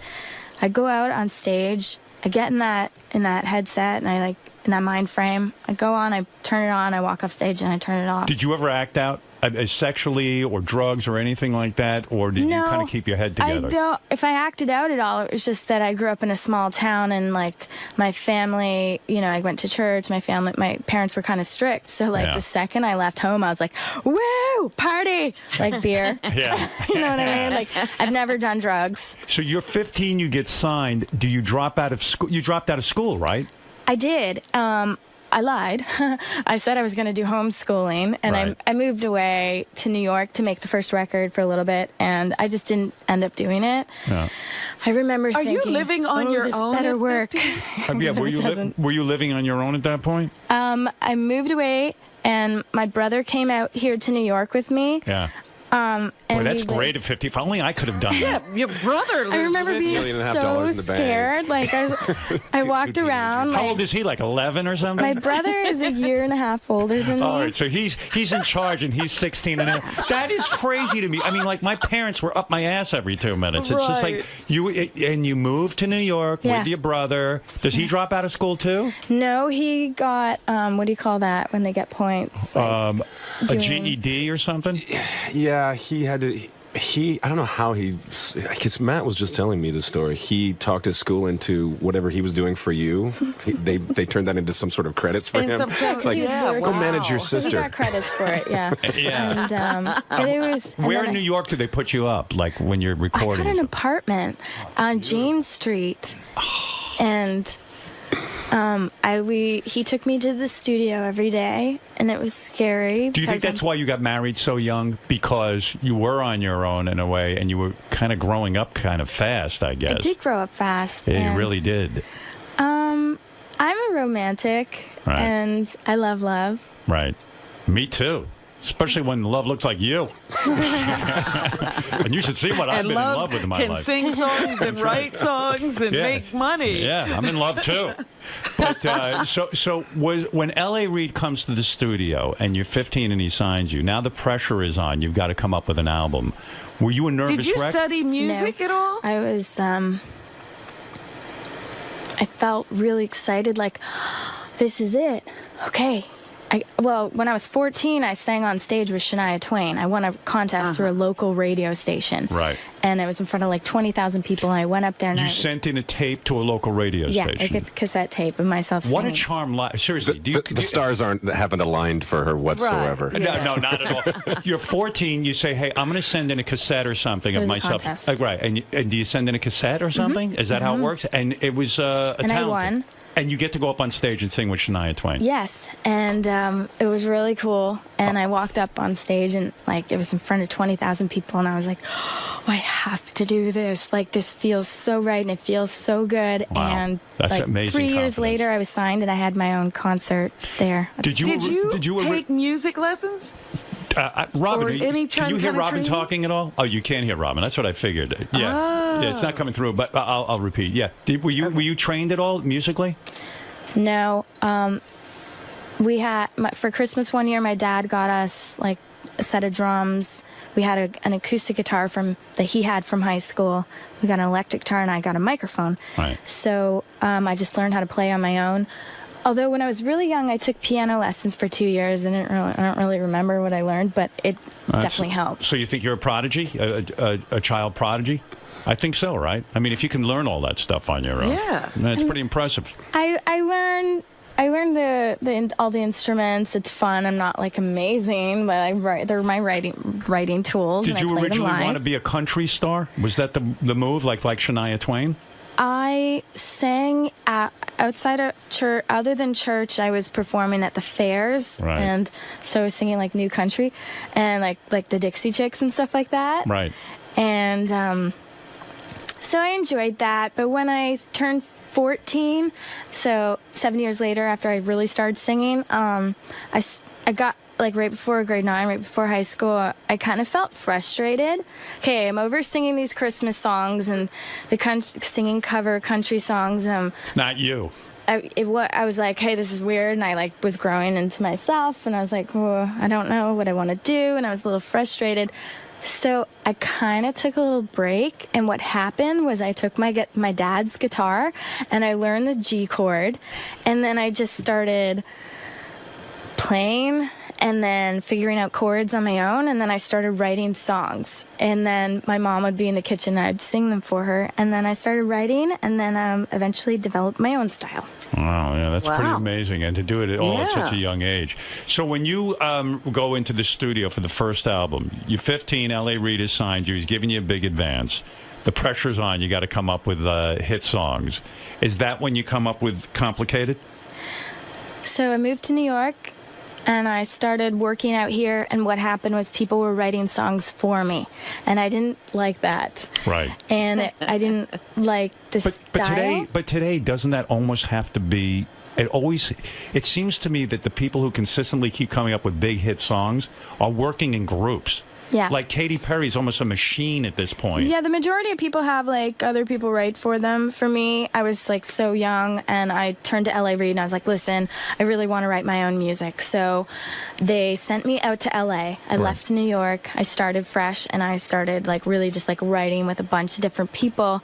And so I spent a year making the very first record, and the songs that got used on it were the songs that I did in the last 2 months of making that record. And you probably wrote them really quickly. Yeah. Yeah. Was Complicated one of the first ones you wrote for that? Out in L.A., yes. How long did it take you to write Complicated? Complicated happened like immediate, like in a day. Like anything that's been successful for me has pretty much been just like really quick. Well, where does a song like Complicated come to you? Are you just like in the shower somewhere? So I got together with a group called The Matrix. So Lauren Christie and I sat in the backyard around some orange trees. I was like, oh my God, there's oranges growing off these trees. And we had a blanket, and we just would write lyrics to like Skater Boy, and we'd talk about stuff, and like we were just two chicks bonding, and so like we would go through all the lyrics together for Complicated. And I was like, hey, I really like Skater Boys. I'm like so into that. Yeah. And we wrote a lot of songs together, and it was a really great team. Her husband at the time played guitar, and so like all of us were writing together, and it was like a beautiful, easy experience. Yeah. Is life complicated being married when you're both successful, wealthy people? Like literally you get married and the rent has to be paid. Like, I mean, every month, or I don't know, I don't know what the expenses are, but like the groceries. Do you guys have to sit down and like have a business meeting about who's going to pay for what? How did you work all that out? Honestly. That's kind of funny. Yeah, how do you work that out? No, it's pretty easy. I mean, we split all the stuff around the house. It's fair. It's nice. That's how you do it. Yeah. There's just a card that goes to a thing that we both pay out of, and so when we, It's a 50-50 split. Sure. Yeah. I would think that is complicated, actually. It's really nice, actually. It is? Is it a peaceful life? What do you guys do all day? Do you write music a lot? We do. We're constantly, like, coming up with ideas. Chad is such a great lyricist. Like, he's always, like, stopping and, like, oh, what about this? And, he's always, and we're always singing. There's always a guitar. There's a piano at the house. Sounds like fun. I'm It gonna have is. to come hang with you guys. You should. It's really write a few inspiring. songs. I think you'd like it. That's it. Oh my! What are you going to have, Howard? They got guitars. What are you? I'll probably just write some lyrics and stuff. You know. I see. Mostly Okay. about masturbation and having a small penis. I think I could write a good song about that. I certainly know enough about it. So that song is released. That was your first big single, right? Yes. That song immediately goes to like #2 on the Billboard charts, and suddenly you're a huge star. Was it number one? It was number one. Was it #1? Oh, yeah. Wow. That's Actually, unbelievable. when Complicated came out, Nickelback. That's the only thing that an artist will correct you on is if you say they sold this many records. I thought it debuted. Yeah, I thought it debuted as #2 and then went to #1, but I don't know. But, I don't what's know what who gives a debuted shit? as. I know, the funny thing, like when the year before we had our first hit, it was called "How You Remind Me," and that we had broken all these. We had earned all these stats, and we had all these records that we had shattered with this song, right? Did you write that real quick? Real quick. How quick? 15 minutes. 15 minutes. Wow. And that was like a huge hit right away. But the funny thing was, then this little girl came out of Napanee, and this song called "Complicated" came out and broke every single one of the records that we had got the year before. Oh, you had to marry her. I had to. Slow her down a little. And Yeah, right. Doesn't it freak you out when something comes to you in 15 minutes and then you go, well, do I have to write every song in 15 minutes in order for it to be great? You start to think like that. Yeah. No, when I spend a long time on one song and we're like really going through the lyrics, and I get to the point where I'm like, yeah, I don't know if this is a good idea if we spend any more time because You're superstitious in a way, right? So how long to write Skater Boy? Quickie again? Yeah, that was pretty quick. I mean, Lauren and I really spent a lot of time on the lyrics. Like Girlfriend, the chorus was written in 2 minutes. Right. The whole chorus, and then Dr. Luke put the track together, and I remember playing it for my friends and feeling like, oh my God, this has to be a single. Like, this feels really strong, and without even having verses or anything. Was Skater Boy your second big single? Yes. Off the same album? Yes. So Complicated gets released, that becomes a hit, and then they release Skater Boy. Yes. So what happens? The record company now realizes they have a gold mine, right, in you? I mean, because everything you're touching is turning to gold, literally. They called me before the record came out, and I was like, my mom's like, so the record company's on the phone for you. They called my house, and I was like, hello. They were like, they said to me, they're like, this is going to do really good. This is going to be really big. And I was like, really? Okay, cool. And then, Because you're only 16. They're talking to a kid. I was at my parents' house where I grew up on the phone with them, and I was like, wow, this is really cool. What is the reaction to the friends? Did you have a lot of friends growing up? You were sort of trouble in high school, right? Like I was trouble in high school, Why? but good Because trouble. You were bad trouble. You were not a good student because what? I went ADD to or something? No, I went to a Christian school. Right. And then when I got to high school, I was like, beer? Anybody? Beer? And like, You freaked out. I was like going to the stalls with my girlfriends in grade 9, like chugging Mike's Hard Lemonade and be like, wow. Did you become an alcoholic? No. No. But you I've, partied. I've never done drugs. It was just one of those things where I was like, whoa, my parents aren't here. Like, I can socialize. We can have fun. This was an all-girls school? No, this is like when I got to high school, so Oh, okay. grade 9. And then I got into like skateboarding and like wearing the really baggy pants and skate shoes and hanging out with all the guys. So and- school wasn't cool for you. You just couldn't fit in. Like, I excelled in gym and drama. Right. Everything else. Two very important subjects. You can go far with those. It's really ironic because we had to take music class, and so I was like, okay, I want to learn the guitar, but I kind of already knew it. Classical guitar is what they teach you with like reading music and picking, and I got a 48 in that because They could probably almost want to beat the musician in you out of you with that kind of formal training. It's I don't not have fun. I don't have the patience for that. Yeah. All right. Tell me about the song "I'm With You." How, when you do the arrangement and all that stuff, do you know like just how to arrange that thing right away, or is it like 50 different tries to get that whole chorus and the way you lead into it just right? During the recording process? Yeah, during the recording process. How long does that take to get that just right? I remember actually with this song in the studio when it came time to sing it, like I kind of almost had to like practice it a bunch. Like I went in, I sang it, and I wasn't feeling it, and then I went back in the evening, and then I I sang it. We tried turning the lights down and I had to get into that headspace. Do you get depressed when you sing it? Depressed? Yeah. No. When I sing this song, this is my favorite one to sing on stage.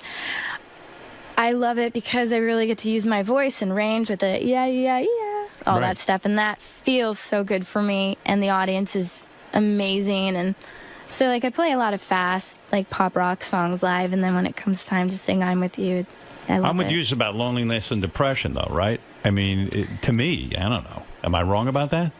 It's really just trying to find that somebody and having questions and really just trying to figure it out. But to me, it doesn't feel depressing. It just feels like a part of life and that journey and, trying to really figure things out. So you don't get sad when you sing it? You don't start crying or anything like that? No, I actually feel good when I sing it. And you won a Grammy for that, didn't you? I have not won a Grammy. No. Weren't you nominated for that? I've been nominated for 8 Grammys, and I don't have one. Does that matter to you, or you just don't care? I'd be lying if I would say it didn't matter. But the other day when we were at home, it was kind of cool. There's got to be one on eBay somewhere. I'll get one. I was just thinking that, right? I was actually, because we got a new house and stuff, and we're organizing. I was organizing all my awards, and I was looking at them, and I was like, I've got a lot of Junos, a lot of VMAs. She's got Moon Man and Moon Man. What's the gold one? The World Music Awards. World Music Awards. You've got a bunch and of I was those. Okay, it's in front of my desk. I'm like, okay, I need a Grammy. Well, the Grammys, I guess, still are the sort of the pinnacle, right? Yeah, and when you get nominated, you get a big plaque for the wall that has a little mini plastic Grammy sitting in it. And it just doesn't do it. The nomination isn't good enough. It's awesome because I have that award and you have that award, and it says everyone who was nominated that year, and there's a Nickelback and then Avril Lavigne, and we both have the same one. So I'm like, yeah. I like that you say that you would, you have a special place for your awards, because it seems like the cool thing to say is I took them and threw them in the bathroom or something, and it doesn't matter to me. But it does matter, right? I mean, it is nice to be acknowledged. It's really nice. It's nice to see. We don't put them all around the house. We either put them in the pool table room or the office or the basement, right? That kind of thing, or the studio. But it's really nice, yeah. Why not? I mean, it would be nice. Who beat you out? Was it always Nora Jones, right? Yeah. I remember I was up for Best New Artist, and then Nora Jones got it, and I don't remember the other ones. But my first record, I was nominated for 5, and then.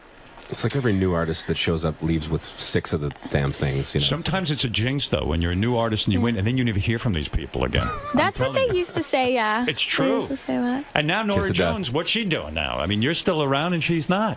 Maybe she should turn over her Grammy. She's making music, Howard. I don't know. I don't see her anywhere. The song Breakaway that you wrote, why did you give that to Kelly Clarkson? Why wouldn't you record that? That's a really good song. It was a huge hit. What was going through your mind on that? I wasn't feeling it. You didn't feel Breakaway? No. You didn't know it would be a hit? I wasn't feeling it. Sometimes that happens. I just wasn't feeling it for me, and Kelly got the song. We gave Kelly the song, and what do you mean we gave it to her? How do you do that? Well, I was asked if Kelly could have the song, and I was like, sure. And then had you recorded a sort of a demo track of it? Probably a really rough demo. Right. That would sound like ass. Right. But and she did an amazing job. She has. She heard the song singer. Breakaway. Yeah. Does she contact you and say, I want the song, or is it all done through management? Through management. And stuff. And then she liked the song so much, she even named the album Breakaway. Yeah. When you hear her have a big hit song, do you sit there and go, damn it, I should have done that? Kind of. But you still get paid because you wrote the song. Every time I hear it, I'm like, I actually feel really proud. And I think that it was really cool that I ended up having a song for somebody else, writing a song for someone else. I wrote a song, Demi Lovato took it, Daydream, and Leona Lewis, I Will Be. So there's a few songs that I wrote that other... I think it would be very cool if you were doing a concert and you did that song. I like hearing Prince do the Sinead O'Connor song that she got from him. I think that's a really good idea. Actually, I should do that. It's very Thanks, cool to Howard. hear the artist who wrote it, even though it Yeah. became a hit with somebody else. Because Prince does it all the time, and he does it. Nothing compares to you, and it blows me away every time he does it. You're gonna have to come to the house and write some songs with us. Yeah, I think. I gotta get down to that. After I run for vice president of the United States, I'll come over and hang with you guys. All right. So the new self-titled album is called Avril Lavigne. Yeah. Is that the way to go? So that's the trend right now. Is that Like, because you super hipster? Is that because you ran out of Just kidding. titles? I mean, you. The record is so diverse. It's like sounds and styles from my past. I've experimented with like new topics, subjects, like sounds. So it's like really all over the place. I have a rock song with Marilyn Manson. Chad and I have a ballad. How is it working with Marilyn Manson? Awesome. Yeah, he's pretty nuts. Yeah. Why didn't you name the album Chad? Honestly, I could have been Chavril. Yeah, something like that. There you go. All right, so now. Hey, by the way, how long you guys been married? Not too long, right? 90 days. How many? 90 days. 90 days. Really? Something like that, yeah. How'd you keep the wedding so quiet and stuff? Like, where do you get married? She could work for the CIA. How'd you do it? Easily. We kept it small, really intimate, and who gets to go? everyone had to sign NDAs. That's Is the that way right? to go. Is Yeah. that true? Yeah. You mean if I came to your wedding, I had to sign a non-disclosure statement? Yeah. No kidding. Oh, that must Because have been then fun. people take pictures and they don't realize, and we just wanted to make sure everyone knew one we was wanted allowed to keep to it take on the any DL because it was a very special day for us. You and- want to keep it. You want to keep something private for Yeah. yourself. Yeah. Yeah. Did you wear a white gown and the whole thing? Hell no. What do you wear to your wedding? I wear a black dress. And we got married at 9 p.m. in a castle in Europe, in France, and we partied till 6 a.m. and Fireworks. there were fireworks, No kidding. and we had a black wedding cake, and Oh, this is very goth. yes, very gothic. Chad, what do you wear? Do you wear a suit?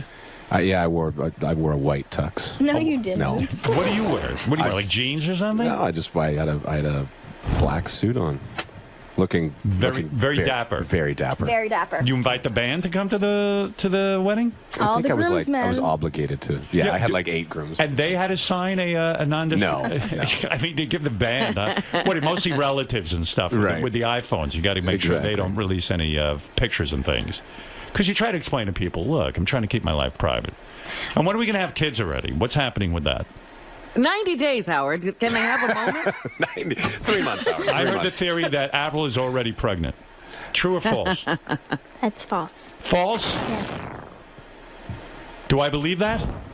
Yeah. Does she look pregnant? No. Well, I don't know. Well, it could be at the very beginning.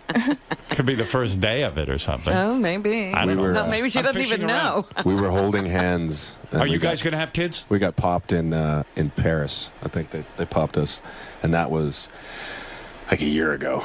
And they were like, "Oh, she's pregnant." Yeah. Didn't they say the same thing when you got married to Derek? Like right off the bat, it's like, yeah, "Oh, she's pregnant." I mean, they always do that. It's like, bitches, I drank beer. I have a fucking beer belly. Get over it. Well, you don't have a beer belly. I mean, but you know what they do? They take the picture that looks and they change it. Trying to flog magazines? They make it look Well, worse. and- whenever two famous people get married, they go, well, they're pregnant already. That's why they had to quickly yeah, get married. that's how it goes. That's how it kind of works. And so the wedding night, is it everything you expect? I mean, do you wear a special outfit on your wedding night? I can't imagine Avril Lavigne like getting a trousseau. Well, I wore a special outfit the other day for Thanksgiving dinner, didn't I, honey? Yeah, you did. We had our Canadian Thanksgiving. We celebrated it. What was the outfit? I'm curious. Well, we celebrated it Friday night at home, and What was the outfit? Agent Provocateur. She had the pumps on Les and boutons. School teacher? Oh no! No, I cooked dinner like full on Utah. She was looking just slutty and fabulous. What are you saying? Was she nude? How do you cook dinner in a sexy outfit? What is it, like the Louboutins, the high heels? My Agent Provocateur black lace see-through, like, get up. That's awesome. It's fun. And what do? You bang right in the kitchen?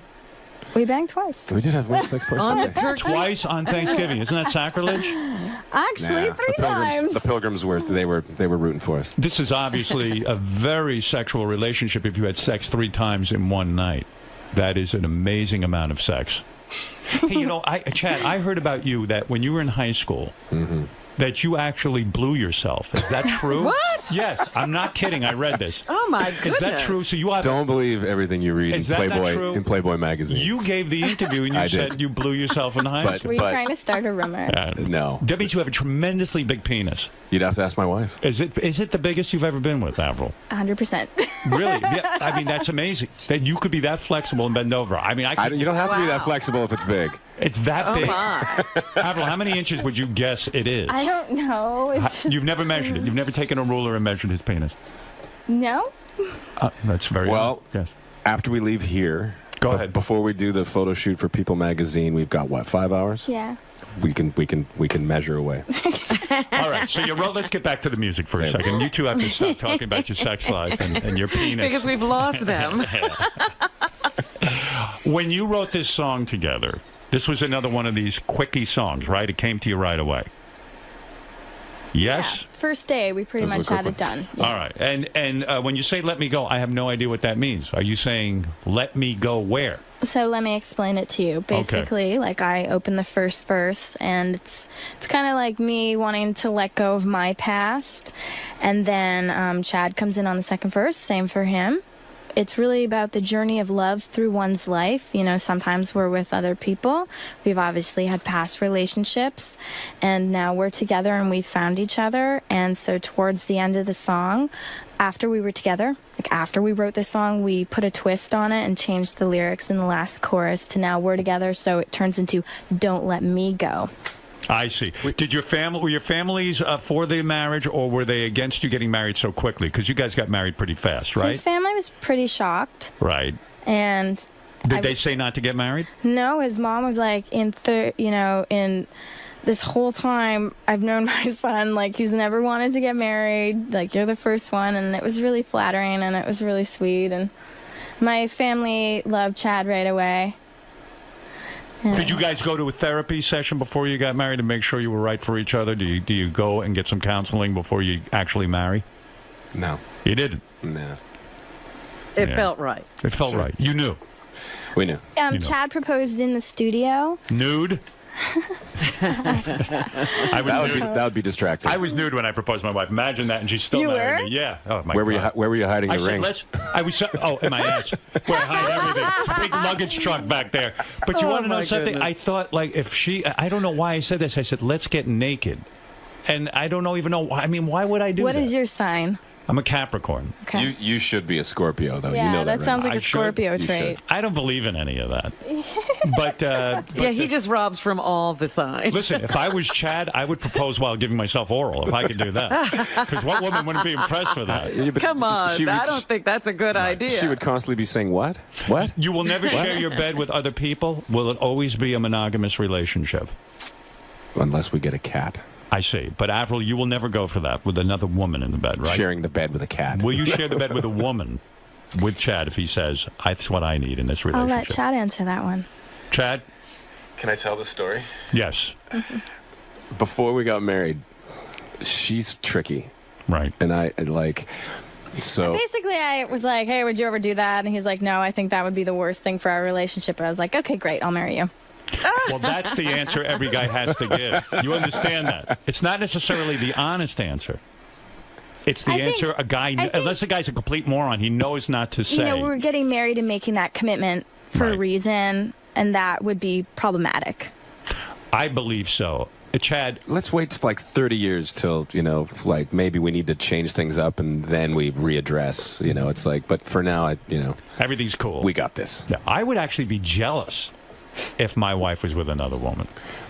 That came up during that conversation. I said, what if this girl starts performing things on you and she's doing a better job than I can do? Right. I'm going to be a little You're pissed. going to lose her. That's it. That's the end of it. All right. Yeah, if I were you, I'd be careful of that, too. Whoa! Absolutely. Avril Lavigne's new self-titled album, and it features a song called Let Me Go that she performs with Chad, her husband. And doesn't it piss you off when you see people lip syncing more and more? I mean, I get really annoyed when I see somebody supposedly doing a live performance and they can't sing. I mean, that to me is the best. When two people get up and they start singing, stripped down, and you can really hear their voices. But no one's doing that anymore, right? There's been a couple times during this interview. I get kind of jealous when I'm watching the TV and people are like dancing all over in lips. I'm like, no fair, bitches. It doesn't feel fair, does it? Just even this interview alone, like sometimes I hear the sound of your voice coming in my ear, but your lips aren't moving. That's right. I record all the questions beforehand. I never work live. It's very dangerous. It's like walking a tie wire. Listen, you two. Well, how do they take care of their voices? Because they do really sing. Are you guys superstitious about your voices? Do you do a whole like you do have what do they call that? Vocal rest Rituals days and all of that? Yeah. Yeah, like I do vocal warm-ups, and I drink a lot of throat coat tea, and then I try to be like really quiet day of show.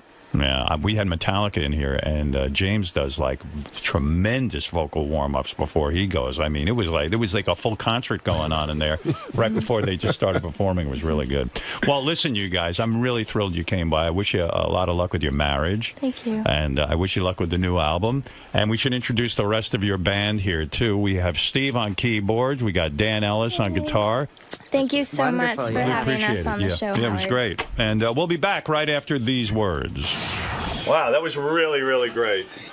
Oh, you guys sounded so good. Thank you. I know everyone complains. I got to go, oh, so early in the morning, but I don't know. It sounds good to me. You can't get an afternoon slot? Or... You want to know something? I hate doing mornings, and I don't want to get up at 4 in the morning, but it's where the action is, you know, it's where the biggest audience is. Yeah. And otherwise you feel like you're wasting your time if you don't do it in the morning. But with satellite, we run the show 24/7, so this will just keep re-airing. And which is great for the people who come in, and it's also really, when you think about it, why do I have to go on that early? Because you're going to hear the show at some point during the day, but whatever. This is the demon that you've been. That thing is like destroyed. You must have been dealing with this your entire career. You've been doing the whole. Oh, it's horrible. Really? Oh my God, it's awful. And when I was on terrestrial radio, you get up at 4, and by 6 o'clock, you can't even function. Like you go to bed. And if you don't, your voice is shot. It's a whole thing. And you need to come on. You need to be funny and witty, and you got to be on top of your game. And it's completely neurotic. Getting the sleep out of your eyes and trying to like. It hasn't been easy. It's been a real nightmare. Thank you for doing this. Thanks for having really. us. Thank you, Avril. So nice to meet you. Real pleasure. Hope you guys had fun. So, Avril, during the interview today with Howard, you talked about how you've been singing since a young age. You hit worldwide fame at a very young age. Throughout all the interviews you've done over the years, how does Howard stand out? What separates him from the pack? What I thought was different with Howard's interview, and I actually really liked it, is that when he'd asked a question, like, he actually really wants to know the answer in depth. And so, like, he kind of kept going back to it, like, he's like, how did you really start singing? Like, I kind of gave him my answer that I give everyone at first, but then he was like, no, really, how did you really get your start? And so I actually got to really talk about that, like, what it was like growing up and where I started singing, and people don't really, like, give you that time to, like, and really necessarily always want to know that stuff. So there was a lot of depth to the questions in the interview. And I thought he was really pleasant, and I thought it went really well, and I felt really comfortable, and I had a really good time. That's awesome. And now I'm excited to see my gift bag. That's nice. Here? Did that differ from what you thought prior to going into the studio this morning? I mean, I personally had a good feeling about it. I was like, oh, it's going to be cool. But everyone around me was like, it's Howard Stern. Like, you better go online and look at all his interviews. And I was like, yeah. My publicist was like, you better go online. And I'm like, yeah, I looked at them. She's like, I was just get her off my ass. But I didn't. I just showed up literally. Do you remember I said that on the phone call? I was like, yeah, I watched the email you sent me. And I just got her to stop talking. But no, I was like, I like just showing up and being real, and I don't need to, you gotta be honest and you gotta be yourself, and he made me feel really comfortable, and I had fun. I want to come back. That's awesome. That's cool. Well, thank you so much, Avril, and good luck with the new album. Thank you.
I'm Piers Morgan. I've come here to see my old friend Howard Stern. Not very happy with Howard because, of course, he took my chair on America's Got Talent. So there'll be a bit of beef about that, obviously. Other than that, I'm going to promote my new book, Shooting Straight, Guns, Gays, God and George Clooney. All topics I'm sure Howard is very familiar with. And it should be the normal Howard scenario. He plies me with free gifts and then he rips me to pieces live on air. I'd have it no other way. Particularly enjoy the cupcakes. Do you think that gift bag is a way of him trying to lull you to sleep prior to the Yeah, interview? it's like the executioner giving you a last meal. You know, it's just rather nice of him. At least I know however bad it gets in there, I walk away with some swag. Some Howard swag. So how bad can life be? It's win-win. It's a win-win. And as with always with this show, I'm British. So nobody in Britain will ever hear this. It doesn't matter. We'll see you in the studio, Piers. Cheers, guys. Piers Morgan has his own talk show on CNN. I'm going to tell Piers his two best moments, in my opinion. On his talk show? Yeah. He works for CNN. Hey, Piers, looking good. Good to see you. I saw Piers the other night, but Where? I don't think he saw me. I Where'd was you at see him? CNN. Oh, right. Well, you passed him in the hall? He ran into where I was sitting for a moment and then ran out. Piers is busy. He always seems like you're jet-setting, busy. It sounds impossibly glamorous. It really does. It's How you really doing? not, but I'm good. How are you? When's the last time I saw you? Was it on your talk show, maybe? I think it probably was. Yeah. Yeah. Was that the first week? I know how important the CNN gig was to you. You had left America's Got Talent. You said, I got to focus on this gig. The first week you go on the air is the biggest pressure because everyone's judging you. And the getting a guest is so damn difficult. You could probably write a book just about getting Oprah as your first guest, right? Yeah, well, I virtually did.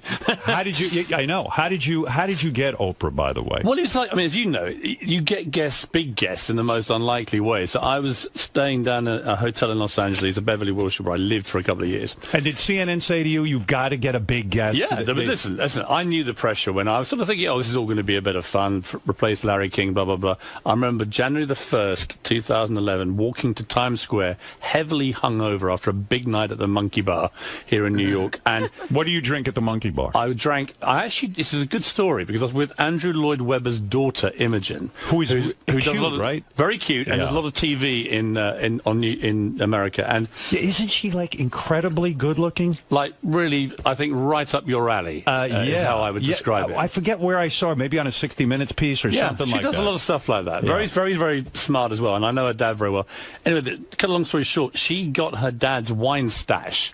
So her dad moved apartments in New York, but left his wine cellar. Now, Andrew Lloyd Webber, for anyone who knows, has one of the greatest collections of French Bordeaux and Burgundy in the world. Because he's a super wealthy man, can afford any bottle of wine. Billionaire, got all the wine you want. I love French wine. So I said, here's the deal, Imogen. I'll throw the party, you're supplying the wine. So she turns up with this 1982 Chateau Latour, all this amazing stuff. So we have the most fantastic night of an orgy of gluttony. When you say an orgy of gluttony, how much wine do you drink? Do you drink 2-3 bottles? Well, through the week, I might have one glass a night when I get back from work, because you can't do this kind of job, as you know, hungover or even inebriated. And because you have to be prepared for your job. Right, you do. Right, you have to. And anyone who's any good at it knows that. But